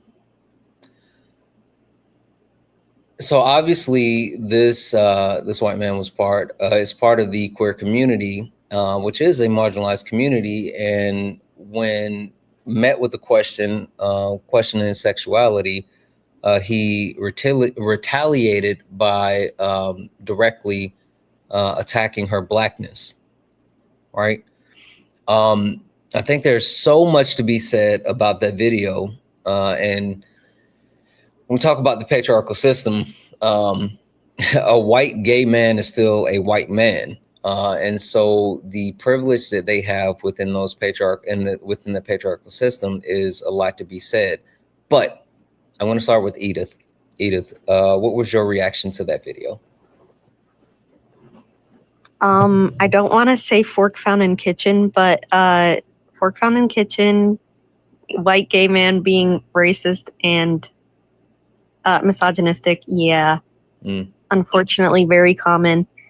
Yeah, white queers do have a very big issue with racism, and they think that just because they are queer that they can speak on women and race, and especially black women, just however they would like to. And it is disgusting, frankly. Okay. All right. Give me a second. Jessica, What about you? What did you think about the video? Yeah, I thought that video was gross. That does not do any good for any of the marginalized communities when it's attacking one for the other. Okay. Okay. Perfect. Give me a second. Noah, what about you? What did you think about the video? I would love to do some linguistic reclamation right now, but I won't. But I was listening to that as well. Like that's the first thing that jumped out to me when I heard it, but I'm gonna keep that to myself. I'm gonna keep it to myself as well. I mean, it's white gays doing white gay things. I think there's this like phenomenon, especially among, because I want to make a distinction, excuse me, between gay and queer. Because I don't think these two things are actually synonymous. I think queer is more so of like a, you know, it can refer to orientation, but it's like a political identity. And I think there are like, I've encountered a lot of gay men who are not queer. I don't think he would be queer, but anyways, there's a lot of gay men who feel like being gay makes it permissible for them to be like misogynistic towards women. So I think that's part of the clip. And then the anti-blackness is just him being a white person. So. Okay. All right. Give me a second, Noah. And last but not least, Ari. Ari, what did you think of that video? Yeah, so I just want to also call out like what we see a lot of times, especially amongst gay men, especially amongst white gay men, is how they also co-opt like Black woman mannerisms and behaviors to do their performance of being queer, of being gay. So I just want to call that out in terms of like this Black bitch. Yeah, like wild work. And again, all we're doing is creating cycles of violence. Yep. So a white gay man is still a white man. Yep. Period. Okay. All right, so I got another video that I'm going to play, and then same thing, same order. I want to get your thoughts, so give me a second. So a trans...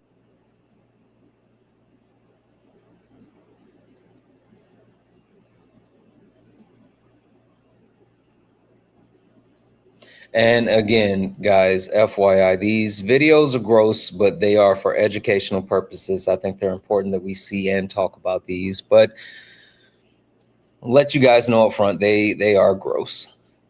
All right, here we go.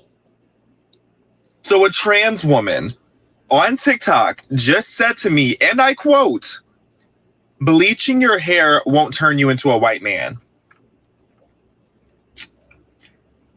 Girl, you don't want to play that game. All right. So let's talk about that one. Now, well, I will say I don't know who the person was. Oh, dang it. Sorry, I thought I turned that off. I don't know who the person was. But to me, and you know, I don't like to assume someone's sexuality, but it seems like he was part of the queer community, specifically attacking someone else as part of the queer community. And it speaks to even inside of marginalized communities that there is an attack on people within the community. But Edith, floor is yours. What'd you think of the video?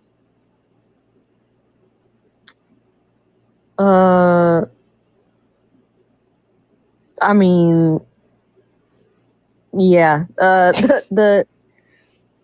mean, what I can comment on is the fact that transphobia is also very rampant in the gay community. And even lesbian space is violently transphobic. Like, the rest of it, just, yeah. Okay. All right. Give me a second. Jessica, what did you think of the video? Once again, I thought it was gross. And I mean, there's no point in throwing dirt at another marginalized community when you yourself are already in one. But that just seems like it's the world that we live in nowadays, where stuff is rampant like that, like what Edith was saying. Okay. All right. 1 second. Noah, what were your thoughts on the video? It kind of cut out for me a little bit, but you know, I know he was being transphobic in it. I kind of have a hot take in terms of the way that like gender and sexuality relate to each other that maybe I'll withhold, but you know what? That's a good point. That's why I said I don't like to assume, but you know, I get what you're saying. But go ahead and give it. Yeah, go ahead and give it. Yeah, someone who informs, I mean, I talked to Ari about this. I think she disagrees with me a little bit, but someone who informs my understanding of gender very heavily is Judith Butler. And one of the things that she talks about is like how gender becomes legible and like what are the constitutive aspects of gender. And especially when it comes to like manhood, I think this applies to womanhood as well. But being attracted to the opposite sex and having this sort of like asymmetry within your relationship is one of the ways that like gender reproduces itself, right?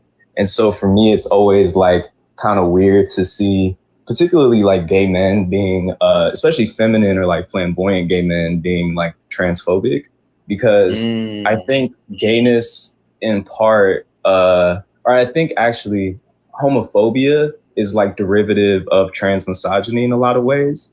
And so it's just like, this is not helping you out, right? Because I think a lot of the harm that like gay men experience is because of the fact that they are failing at gender in a particular way. They're not embodying masculinity in the way that heteronormativity has, you know, defined it to be. So, yeah. Okay. I thought you were going somewhere else. I'm like, never mind, but that was actually a great response. Thank you, Noah. And last but not least, Ari, what were your thoughts? Now, why would you think I would disagree with you, Noah? You don't think, do you think sexuality moves you outside of like cisgender? Because I do. Not to say that there are not cisgender gay men or not cisgender like lesbian women, but to say that sexuality troubles gender. Gender loses some of its integrity. I mean, that just goes back into like, I think sexuality in itself, if you're queer and you're in your sexuality, you are marginalized. That's how I receive that, right? And yes, Judith Butler. I also informed by Black trans feminists as well. And the most recent one we read on Marquise Bay talks about this as well, in terms of the literacy of gender performance. And so I think what Noah said absolutely holds true in the fact that, and I debate this topic, like all masculinity is toxic. And there's a difference between masculinity in terms of your gender identity. Like all men, including queer men, still identify with masculinity because that's how they know they're men. They see the performance of men and still identify with that performance, which is that of masculinity. Now, there's a difference between gender identity and gender expression, right? And so where he's using these typically associated feminine words and mannerisms, that's where the gender expression comes into play.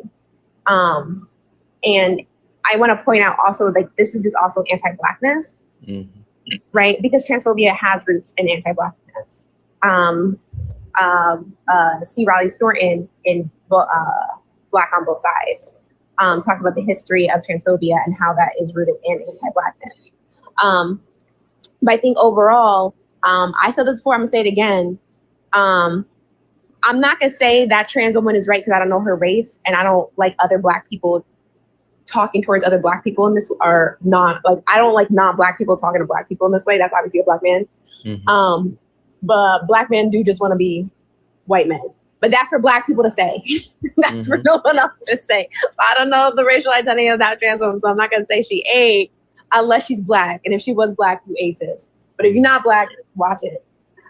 Yeah. I want to take a minute to cover one more thing, and I'd love to hear from the panel on this. Before we do, really quickly, W's in the chat for Melissa for the $1 donation. God dang it, Melissa. Hold on. Melissa, I got it right here. I'm gonna send it literally right now while people are talking. Let me get sorry. I'll send that right now. I got you. That was in the chat from Melissa for the $1 donation. If anyone else would like to support the live, you can do so. Cash App, PayPal, Venmo. Pay links in the link tree in the bio. Santana Speaks for You. Santana Speaks for You is the best way to support the live. If you're over on YouTube, you can send a super chat and I will read that out. Also, guys, can we knock out the Let 'em Cooks, please? Can we please knock out the super chats? I'm sorry, not super chats, the Let 'em Cooks. Holy smokes, I am cooked, guys. I legitimately almost didn't go live. But I really wanted to be able to do this. I wanted to be here this evening and I didn't want to short late nights. And I apologize for just like not being the best version of me this evening. But we're going to get it together. Okay. The question I have for the panel, and I'll start with Noah this time. Noah, what purpose does it serve for marginalized communities to attack other marginalized communities instead of actually trying to find ways to uplift each other in order to fight against these systems that disenfranchise all of us? That's a good question. I mean, I think it's contextual. Like it depends on which communities we're speaking to and like which direction like the harm is going in. But I think a lot of it is like almost like self-affirming. Like I think about this a lot in the context of Blackness. You know how like a lot of non-Black people of color are like very anti-Black, like exceptionally anti-Black. I think like even like non-Black people who are like, you know, undergoing like intense imperialist violence still find time to be anti-Black. And I think it's a ritual that sort of affirms their humanity. And I think a lot of like, particularly like in the relationship between non-Black people and Black people, their humanity is affirmed through the fact that Black people have been excluded from the category of human, right? And I think the same thing goes for like the transphobia that we see from like cis people, and from like, you know, queer people who are not, you know, trans, right? Like this is a way of sort of like affirming one's own humanity. Yeah. Sorry, I just saw something. Exactly what Joanna said. Yup. Yeah. I think there's a lot to be said in the sense of how that happens and why it seems to be justified. And even more so, I think that is at the overarching root of what happens within our society. So I think that's a whole thing. I want to come to you, Jessica.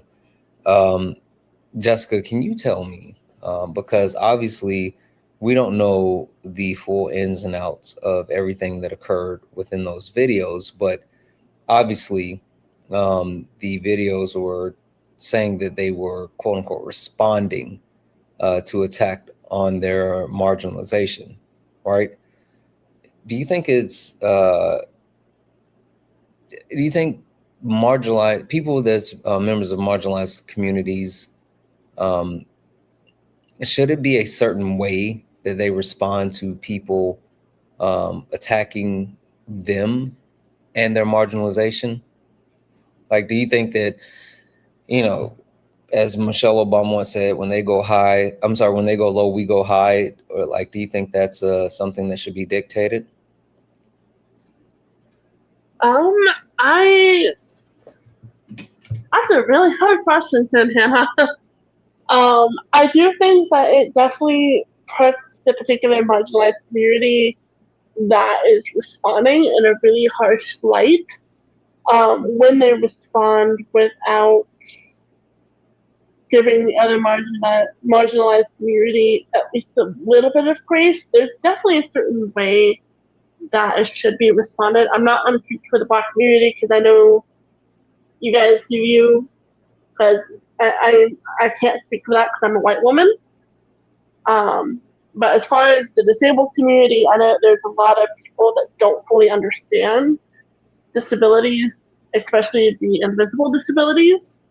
And it should be, if they don't understand it, to respond with kindness, to try to teach people more than just go off on them because they don't fully understand. Does that make sense? Yeah. It does. I know a lot of people, I think that's, and see, that's what I wanted to get to the heart of, because a lot of people think that that just because someone meets you at a certain level that you're supposed to in turn somehow lead with kindness or grace or anything like that. But I honestly don't think that's true. But I do think there is a lot to be said about how you actually do move forward in certain situations. But give me a second. Edith, do you think that especially when dealing with other marginalized communities, should you lead with grace? Is it, tick for tack? What's your stance on that? And also, do you hold it against anyone who responds to a quote unquote violent situation with violence? Okay, so I think it depends. Like, it's always, I don't think anybody should have to be nice to somebody who is like oppressing them or meeting them with some kind of violence. I think that it might be best to stay away from like adding bigotry on top of already like bigotry being set onto you. But also, like, I don't know. I'm not going to tell like Black people how to respond to racism. I'm not going to do any of that. So I don't know. But I also think that people are like with the meeting violence with violence. Again, it just depends, I guess. And I don't know. I don't think you have to be nice to anybody or always take the higher road, just mostly staying away from bigotry. Like, go ahead, defend yourself. I'm personally not going to be like, if like a trans person says something lesbophobic to me, I'm not going to say something transphobic back. Yeah. And it's like, I don't know. I don't know. Yeah, absolutely. So I'm going to talk about something for a half second, then I'm going to come to you, Ari. A lot of people, especially of recently, has been bringing up like the whole situation that I had when I engaged in ableism, right? And for people who may not know, back in September, I was on a panel and I was dealing with someone who was openly and blatantly racist. So much so to the point of, hitting all the racist tropes, doing things along the lines of like welfare, WIC, your dad left for milk, just leaning into all of the things, right? Everything short of just calling me the N-word and, slurring to run. And so I actually started to make fun of his voice, right? Said he was nasally, said he needed a neti pot because he was congested and blah, blah, blah, blah, blah. Come to find out, he was not, there was no actual disability. He did not have a disability when it came to the way that he was speaking. He was actually just congested. It's funny that we ended up having another debate after that, and we were able to like engage both. He and I engaged each other as people instead of resorting to those actual name callings and attacking certain things. But I learned in that moment that there is a form of ableism where you do mock people's voices, right? And so for me, I didn't know that was a thing, but I did learn afterwards. And ever since that point, that's been something that I try to be super mindful of. I apologize about it. There's a whole thing, right? There's videos. One of my video has like 100,000 likes.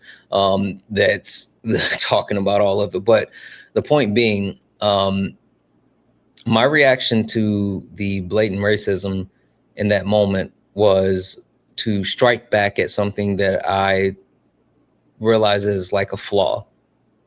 And it could have easily been me mocking someone with a disability, even though it was not. And I would have even been wrong in that situation because that was something I picked to or chose to do. That's how I responded to the actual act of violence when it comes to racism. Now, with all that being said, I apologize. We move forward, blah, blah, blah, blah, blah. But the interesting point that has come back up has been the premise as far as like, oh, hey, you were ableist. But then there's a lack of conversation around the open, blatantly and targeted racism.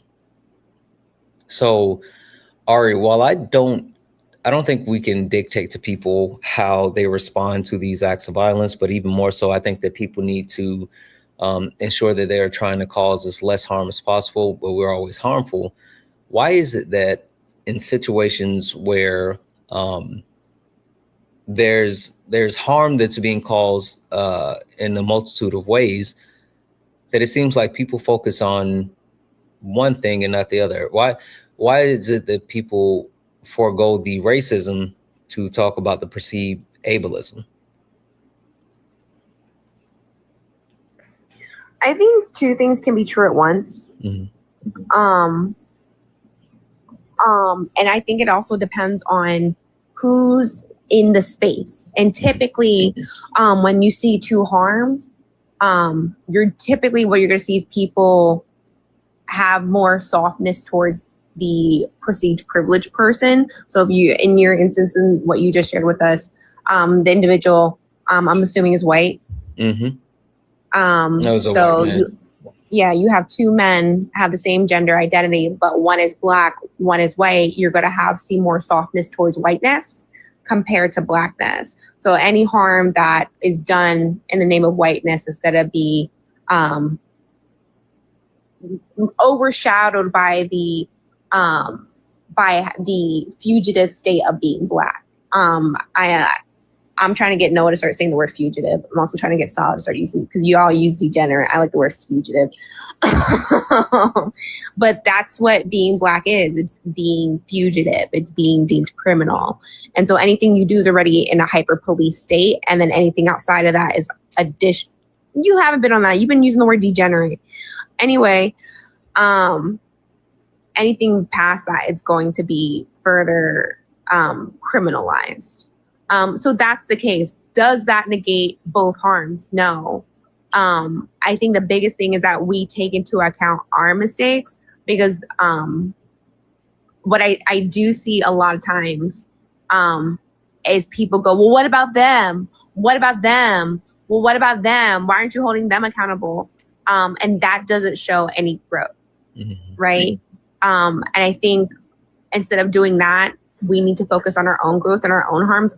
We understand that person did harm, but how does that help you grow? By focusing on them being held accountable, right? So I think the most important part is for us to recognize our harm. We can't boast, like just like with children. I always make a reference back to children. Like I can't force a child to apologize, right? Because that also ruins the point of learning what an apology means. An apology has to have change behind it, not just a word. And when we force people to do it just for performance, and it doesn't mean anything. So you can't force the other individual to do anything about the harm they did.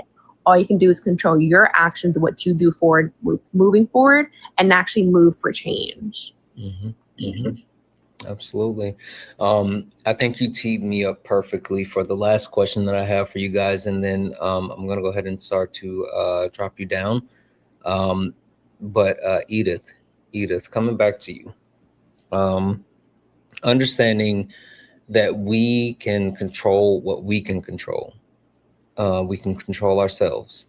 And while we are all actively harmful in different ways, we have to fight to actively be as least harmful as possible. What ways do you think that you have either learned, heard, or tried to exhibit to reduce harm to communities that you aren't a part of?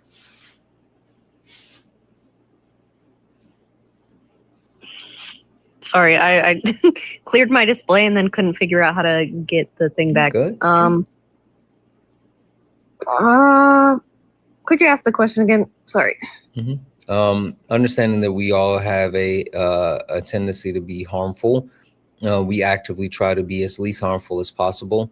What are some of the ways that you have learned, exhibit, or try to ensure that things that you try to ensure that you do to be as least harmful as possible to other communities?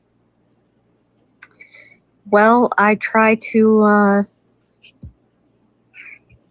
I don't know. I just kind of think before I speak. Believe it or not, guys. I do that sometimes. And just kind of being somewhat educated on the types of bigotry and like some 5-second rule. Ari has some of us on a 5-second rule. I'm not one of them though. I'm not one of them. But just kind of understanding how certain bigotries work, and just kind of thinking before I do or say something, is this possibly going to be harmful to somebody? And then if the answer is yes, then just don't do it. Okay, perfect. Thank you for that, Edith. Edith, anything else that you wanted to add to anything that we've talked about, or something that you wanted to share before I drop you down? Yeah, just one thing, and that is no kink at Pride.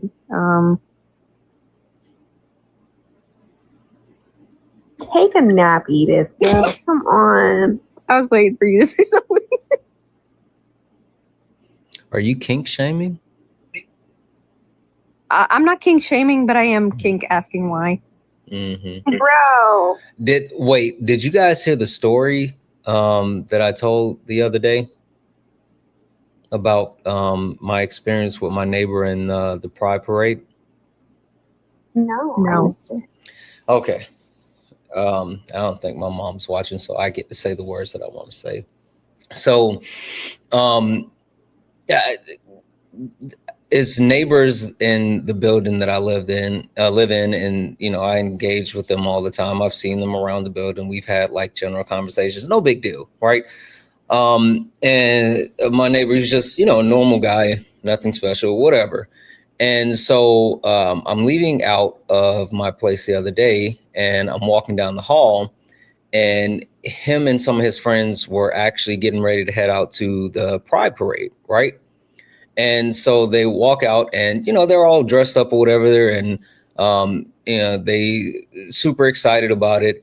And my neighbor specifically, he had on like a fishnet shirt or whatever, and then he also had on a fishnet shorts, right? And we were walking that way. They saw me, I saw them, and so we were all walking down the hall together. My neighbor turns around, and my neighbor's entire ass is out. Just like ass, right? I was like, okay, happy Pride. But so now I'm walking down the hall, and we all walk down and get in the elevator together. And my neighbor, who lives like literally beside me, who I've talked to multiple times, just ass everywhere. So that was just an interesting thing. So, oh well. Yeah. No ass out at Pride. Santana's strict. This is crazy. Whatever. It was funny. I was like, okay. Anyway, Edith, thank you so much for coming up. I appreciate you, and especially having you on twice this week. That's awesome. Yep. And you got her to moderate your chat. She was. Yep. Did you see? Hold on. Did I take that? I took that. Oh, that was a quick flash. I got flagged for that earlier. Oh, yeah, that one was not me. Yeah, no, the one that when I was showing, that was the new did you see like the eagle or whatever? You know, he has like that. Yeah. And it's modeled right after that. That got me a flag earlier. That's why I had to end so quick. Yeah, actually, you being funny. Actually, can we take a second? There's still like almost 600 people here. Let's get now you said, let's get everybody over 100 coins on the panel immediately, chat. Because these people up here have been absolutely amazing. I'm going to give you all a few moments. Take care of the people on the panel. Every single one of them. They have been adding to some amazing conversations. So please, please, please show every single person on this panel some love. W's in the chat for Dark Lamb. Hey, W's in the chat for Dark Lamb with the $5 donation saying, thank you for allowing me to be a part of the conversation. I'm thankful for both you and Ari for informing me on terms regarding race and ethnicity. Maybe I can join tomorrow night to speak about disabilities / ableism. Thank you. You can, but there's a caveat to night 4, and I'll talk about it in a minute. There's absolutely a caveat for night 4, in which people who are in the community, you guys know what we do on night 4, but we'll talk about it in a second. W's in the chat for Shiro, I think that is, who became a late night tuber over on YouTube, and W's in the chat for Jarrett, who became a subscriber or resubscriber over on Twitch with your Amazon Prime subscription. W's in the chat. Guys, if anyone else likes to support the live, you can do so. Cash App, PayPal, Venmo. Pay links in the link tree in the bio. Santana Speaks for You. Santana Speaks for You is the best way to support the live. If you're over on YouTube, you can send a super chat and I will read that out. That's right. Keep showing all the people on the panel all the love, because they deserve it. This has been an intense conversation, and I really appreciate them all helping get me through this evening, because I have been struggling. Anyway, Edith, thank you so much for coming up. I appreciate you. Of course. And if you need somebody to yell about no kink at Pride, I'm always available. Okay. Have a good one. Jessica, coming back to you, same question. And like, what can you do to make sure that you're actively trying, being as least harmful as possible to other marginalized communities that you're not a part of? Well, usually what I try to do is I try to, like what Ari was saying in the comments, like taking a few seconds without reacting on impulse. One of the things that I also do is that sometimes I'll close down the app, or I'll walk away from the situation so that I don't end up blowing up at somebody and then saying things that I don't need to say, and or attacking them with their character, with how they look, just different things like that. And then coming back to the situation later, if it still needs to be discussed, or if it's still like on my mind and I need to discuss it with someone, just so that I can still express myself without being too rash, especially if it's somebody that I don't want to intentionally hurt. Yeah, I think that's important, and understanding like intention only matters to the person that's doing it. And so we have to like actively be aware of the harm that we can cause. And I think that starts with education, and then to Ari's point, like taking accountability. I think that's a huge thing. And once we're able to take accountability, then we can grow and be better. And then, actively try to make sure that we are not, perpetuating these harm stereotypes, emboldening these systems. So much to it. But Jessica, thank you for that. Anything else that you wanted to share or say before I let you down? Anything about the things that we talked about, or anything you wanted to add? Yeah, I did want to add. So when I was talking a little bit earlier about like coming at people with kindness, I was really only meaning that with people that are generally interested in wanting to learn, kind of like what you have done and Ari have done. I mean, if somebody's generally willing, wanting to learn about certain things, I have no problem in like letting them know about certain things. But if it comes to a point where they're just not getting it, it's going straight over their heads or anything like that, I will literally just choose not to engage with them more often than not. Because there's no point. There's no point in me putting in my energy and my effort for that. I will usually just walk away, have no contact with them. I've had to do that with several people in my life. So Yeah.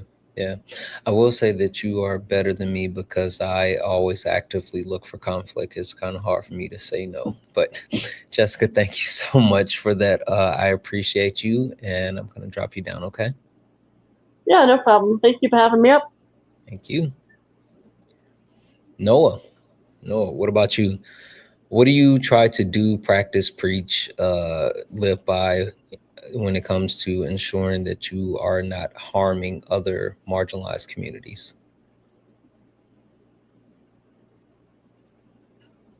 One thing I've been trying to do is like be mindful of my own positionality, because I feel like there's a disparity in the way that I am externally perceived versus how I like internally identify. And so I'm always trying to be like mindful of that in terms of how I engage with other people. Ranch versus blue cheese. Who said that? I gave the analogy last time. You don't remember my analogy? Oh, that I'm like not palatable and I'm gross? Oh, wait, not ranch versus blue cheese. That was another analogy, but blue cheese. Yes, you're blue cheese. A lot of people, people have like this, like outside view of blue cheese, and they're like, ew, blue cheese. But then when they try it, they're like, blue cheese. So that's Noah. And no, he's not moldy. He's just an acquired taste. Moldy. Wow. The acquired taste is mold. But once you realize it, yeah. Anyway, no, I think that's a good thing. I think a lot of times the way people perceive us is, you can't really control how people see us, but we can control ourselves. But more than that, just making sure that we aren't inviting those like negative things that would actually make it harder to engage with people. I think that's a great thing. So it's a good call out. Noah, what else? What else do you have? Anything that you wanted to add to anything that we talked about, or anything else that you wanted to mention? Nah, I don't think so. This is a good conversation. I appreciate you having me. Yeah, no, thank you for coming up and adding. Thank you for taking it easy on me tonight. I am not my best, so appreciate you. No, I got you. Feel better. Yeah, all right, have a good one. And last but not least, Ari, what are you doing to actively ensure that you're not being harmful to other marginalized communities? Yeah, so one, I just want to let everyone know in my life, especially with the men, this really has to be implemented with the men. We have a 5-second rule. We had to, that you think 5 seconds before you speak. Overwhelmingly, it's very beneficial for the men because they don't think a lot before they speak. Even for the friendlies, sometimes I'm like, yeah, not. Think about what you're about to say. Give it 5 seconds. And then think again. But for me, this is literally what I teach on in my classes. And W Santana's chat, and Santana for having me up earlier when I said, wish me luck. I had a fantastic class right after I got off with you guys. I was going to ask you about that. Management was saying, what Ari said she had to do? I said she had to go teach. She's like, oh, I hope you weren't taken away. I'm like, no. So that went well? It went extremely well. Awesome. The class went so fluid. It went really well. And it's really hard sometimes to get student engagement, but they were very engaging today. So that was an amazing class. So thank you for all the friends that wish me luck today teaching. It's awesome. All right, Ari, anything else that you wanted to speak on that we have talking about this week, or anything that you've had on top of mind that you want to share? Floor is yours.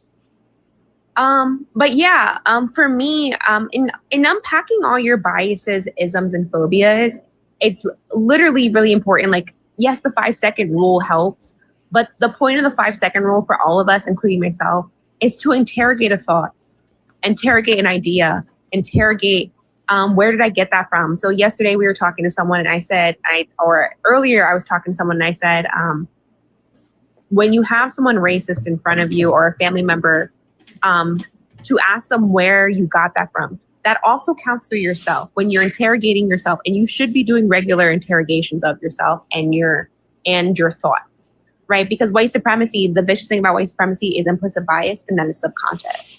So really interrogating those thoughts. I do it to myself literally right before I go to bed. I start thinking about my day and what I have said to people, and if I could have been better, or if there was bias.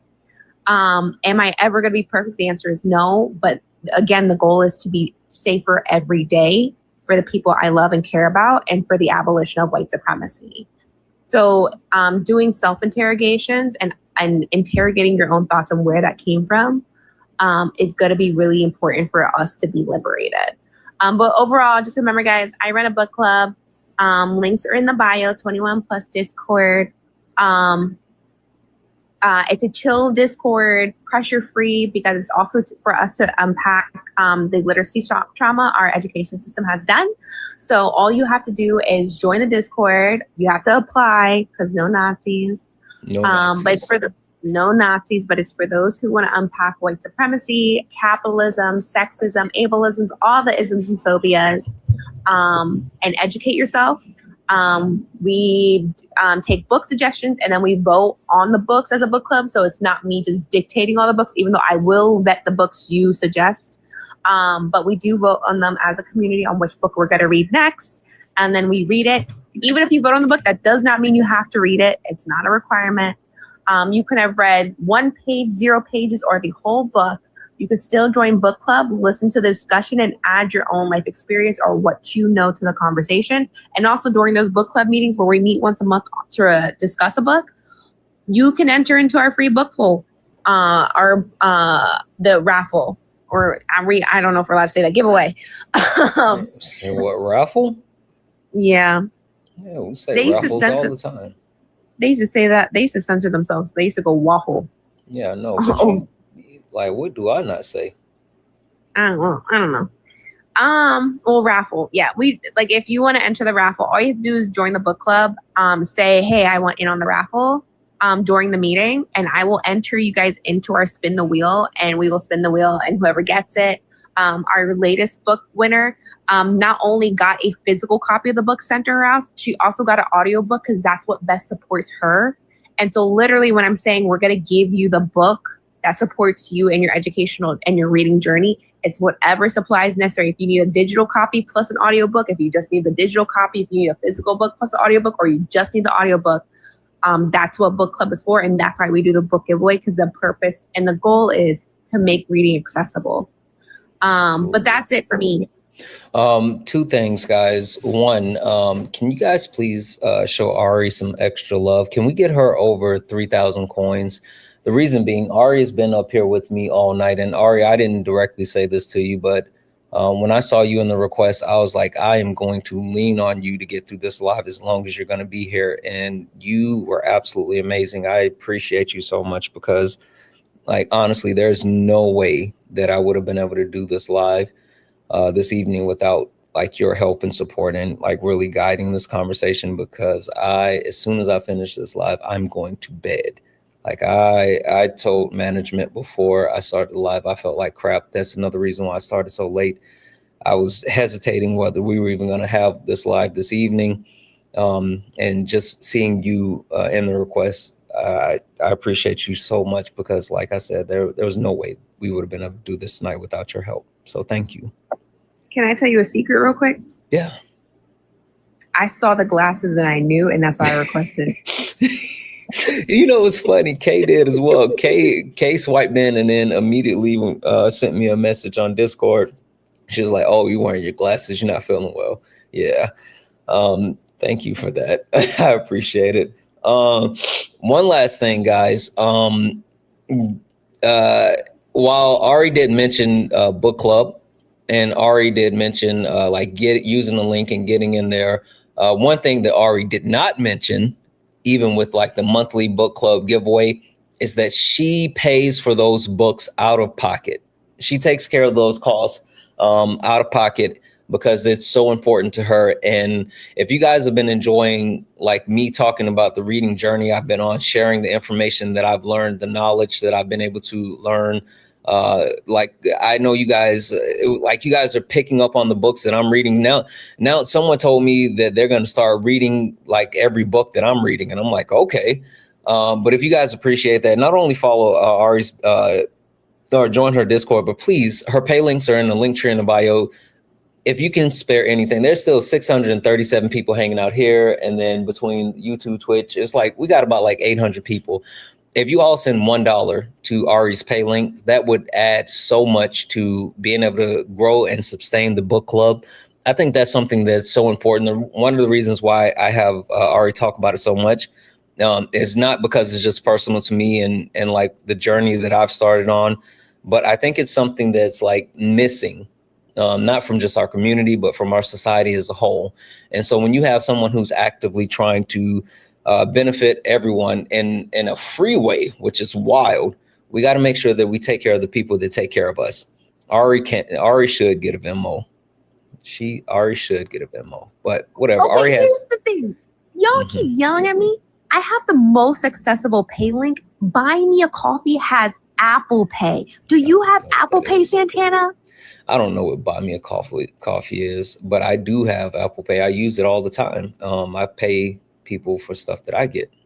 I just tap, boop.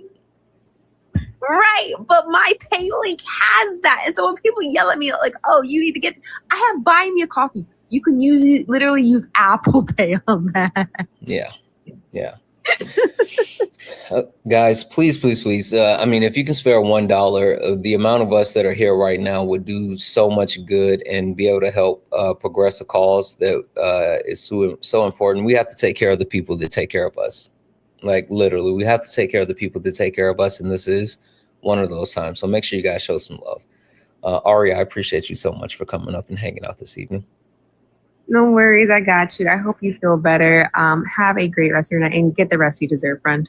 Bye. Absolutely. Thank you. Bye. Okay, guys. We are calling it. I appreciate you all so freaking much. So freaking much. Tomorrow evening, we'll be back for night 4 of Late Nights with Santana. And if you look at the background says in the corner, it says Back to the Future. And what Back to the Future means, for anyone who knows how we do things here within our community, night 4 is always about solutions. It's not about problems. It's not about gripes. It's about solutions. So with joining tomorrow, if you're joining the panel, be ready, bring solutions. We are going to talk about the history of these actual systems and terms, and we're going to talk about how can we all work together to not only break these systems, but better ourselves. So please be ready tomorrow, Late Nights with Santana, 10 p.m. Eastern, 7 p.m. Pacific. It is about solutions. It is our call to action. Night 4 is always our call to action. So be ready when you join the panel. I need to know what you got to help us all be better. All right.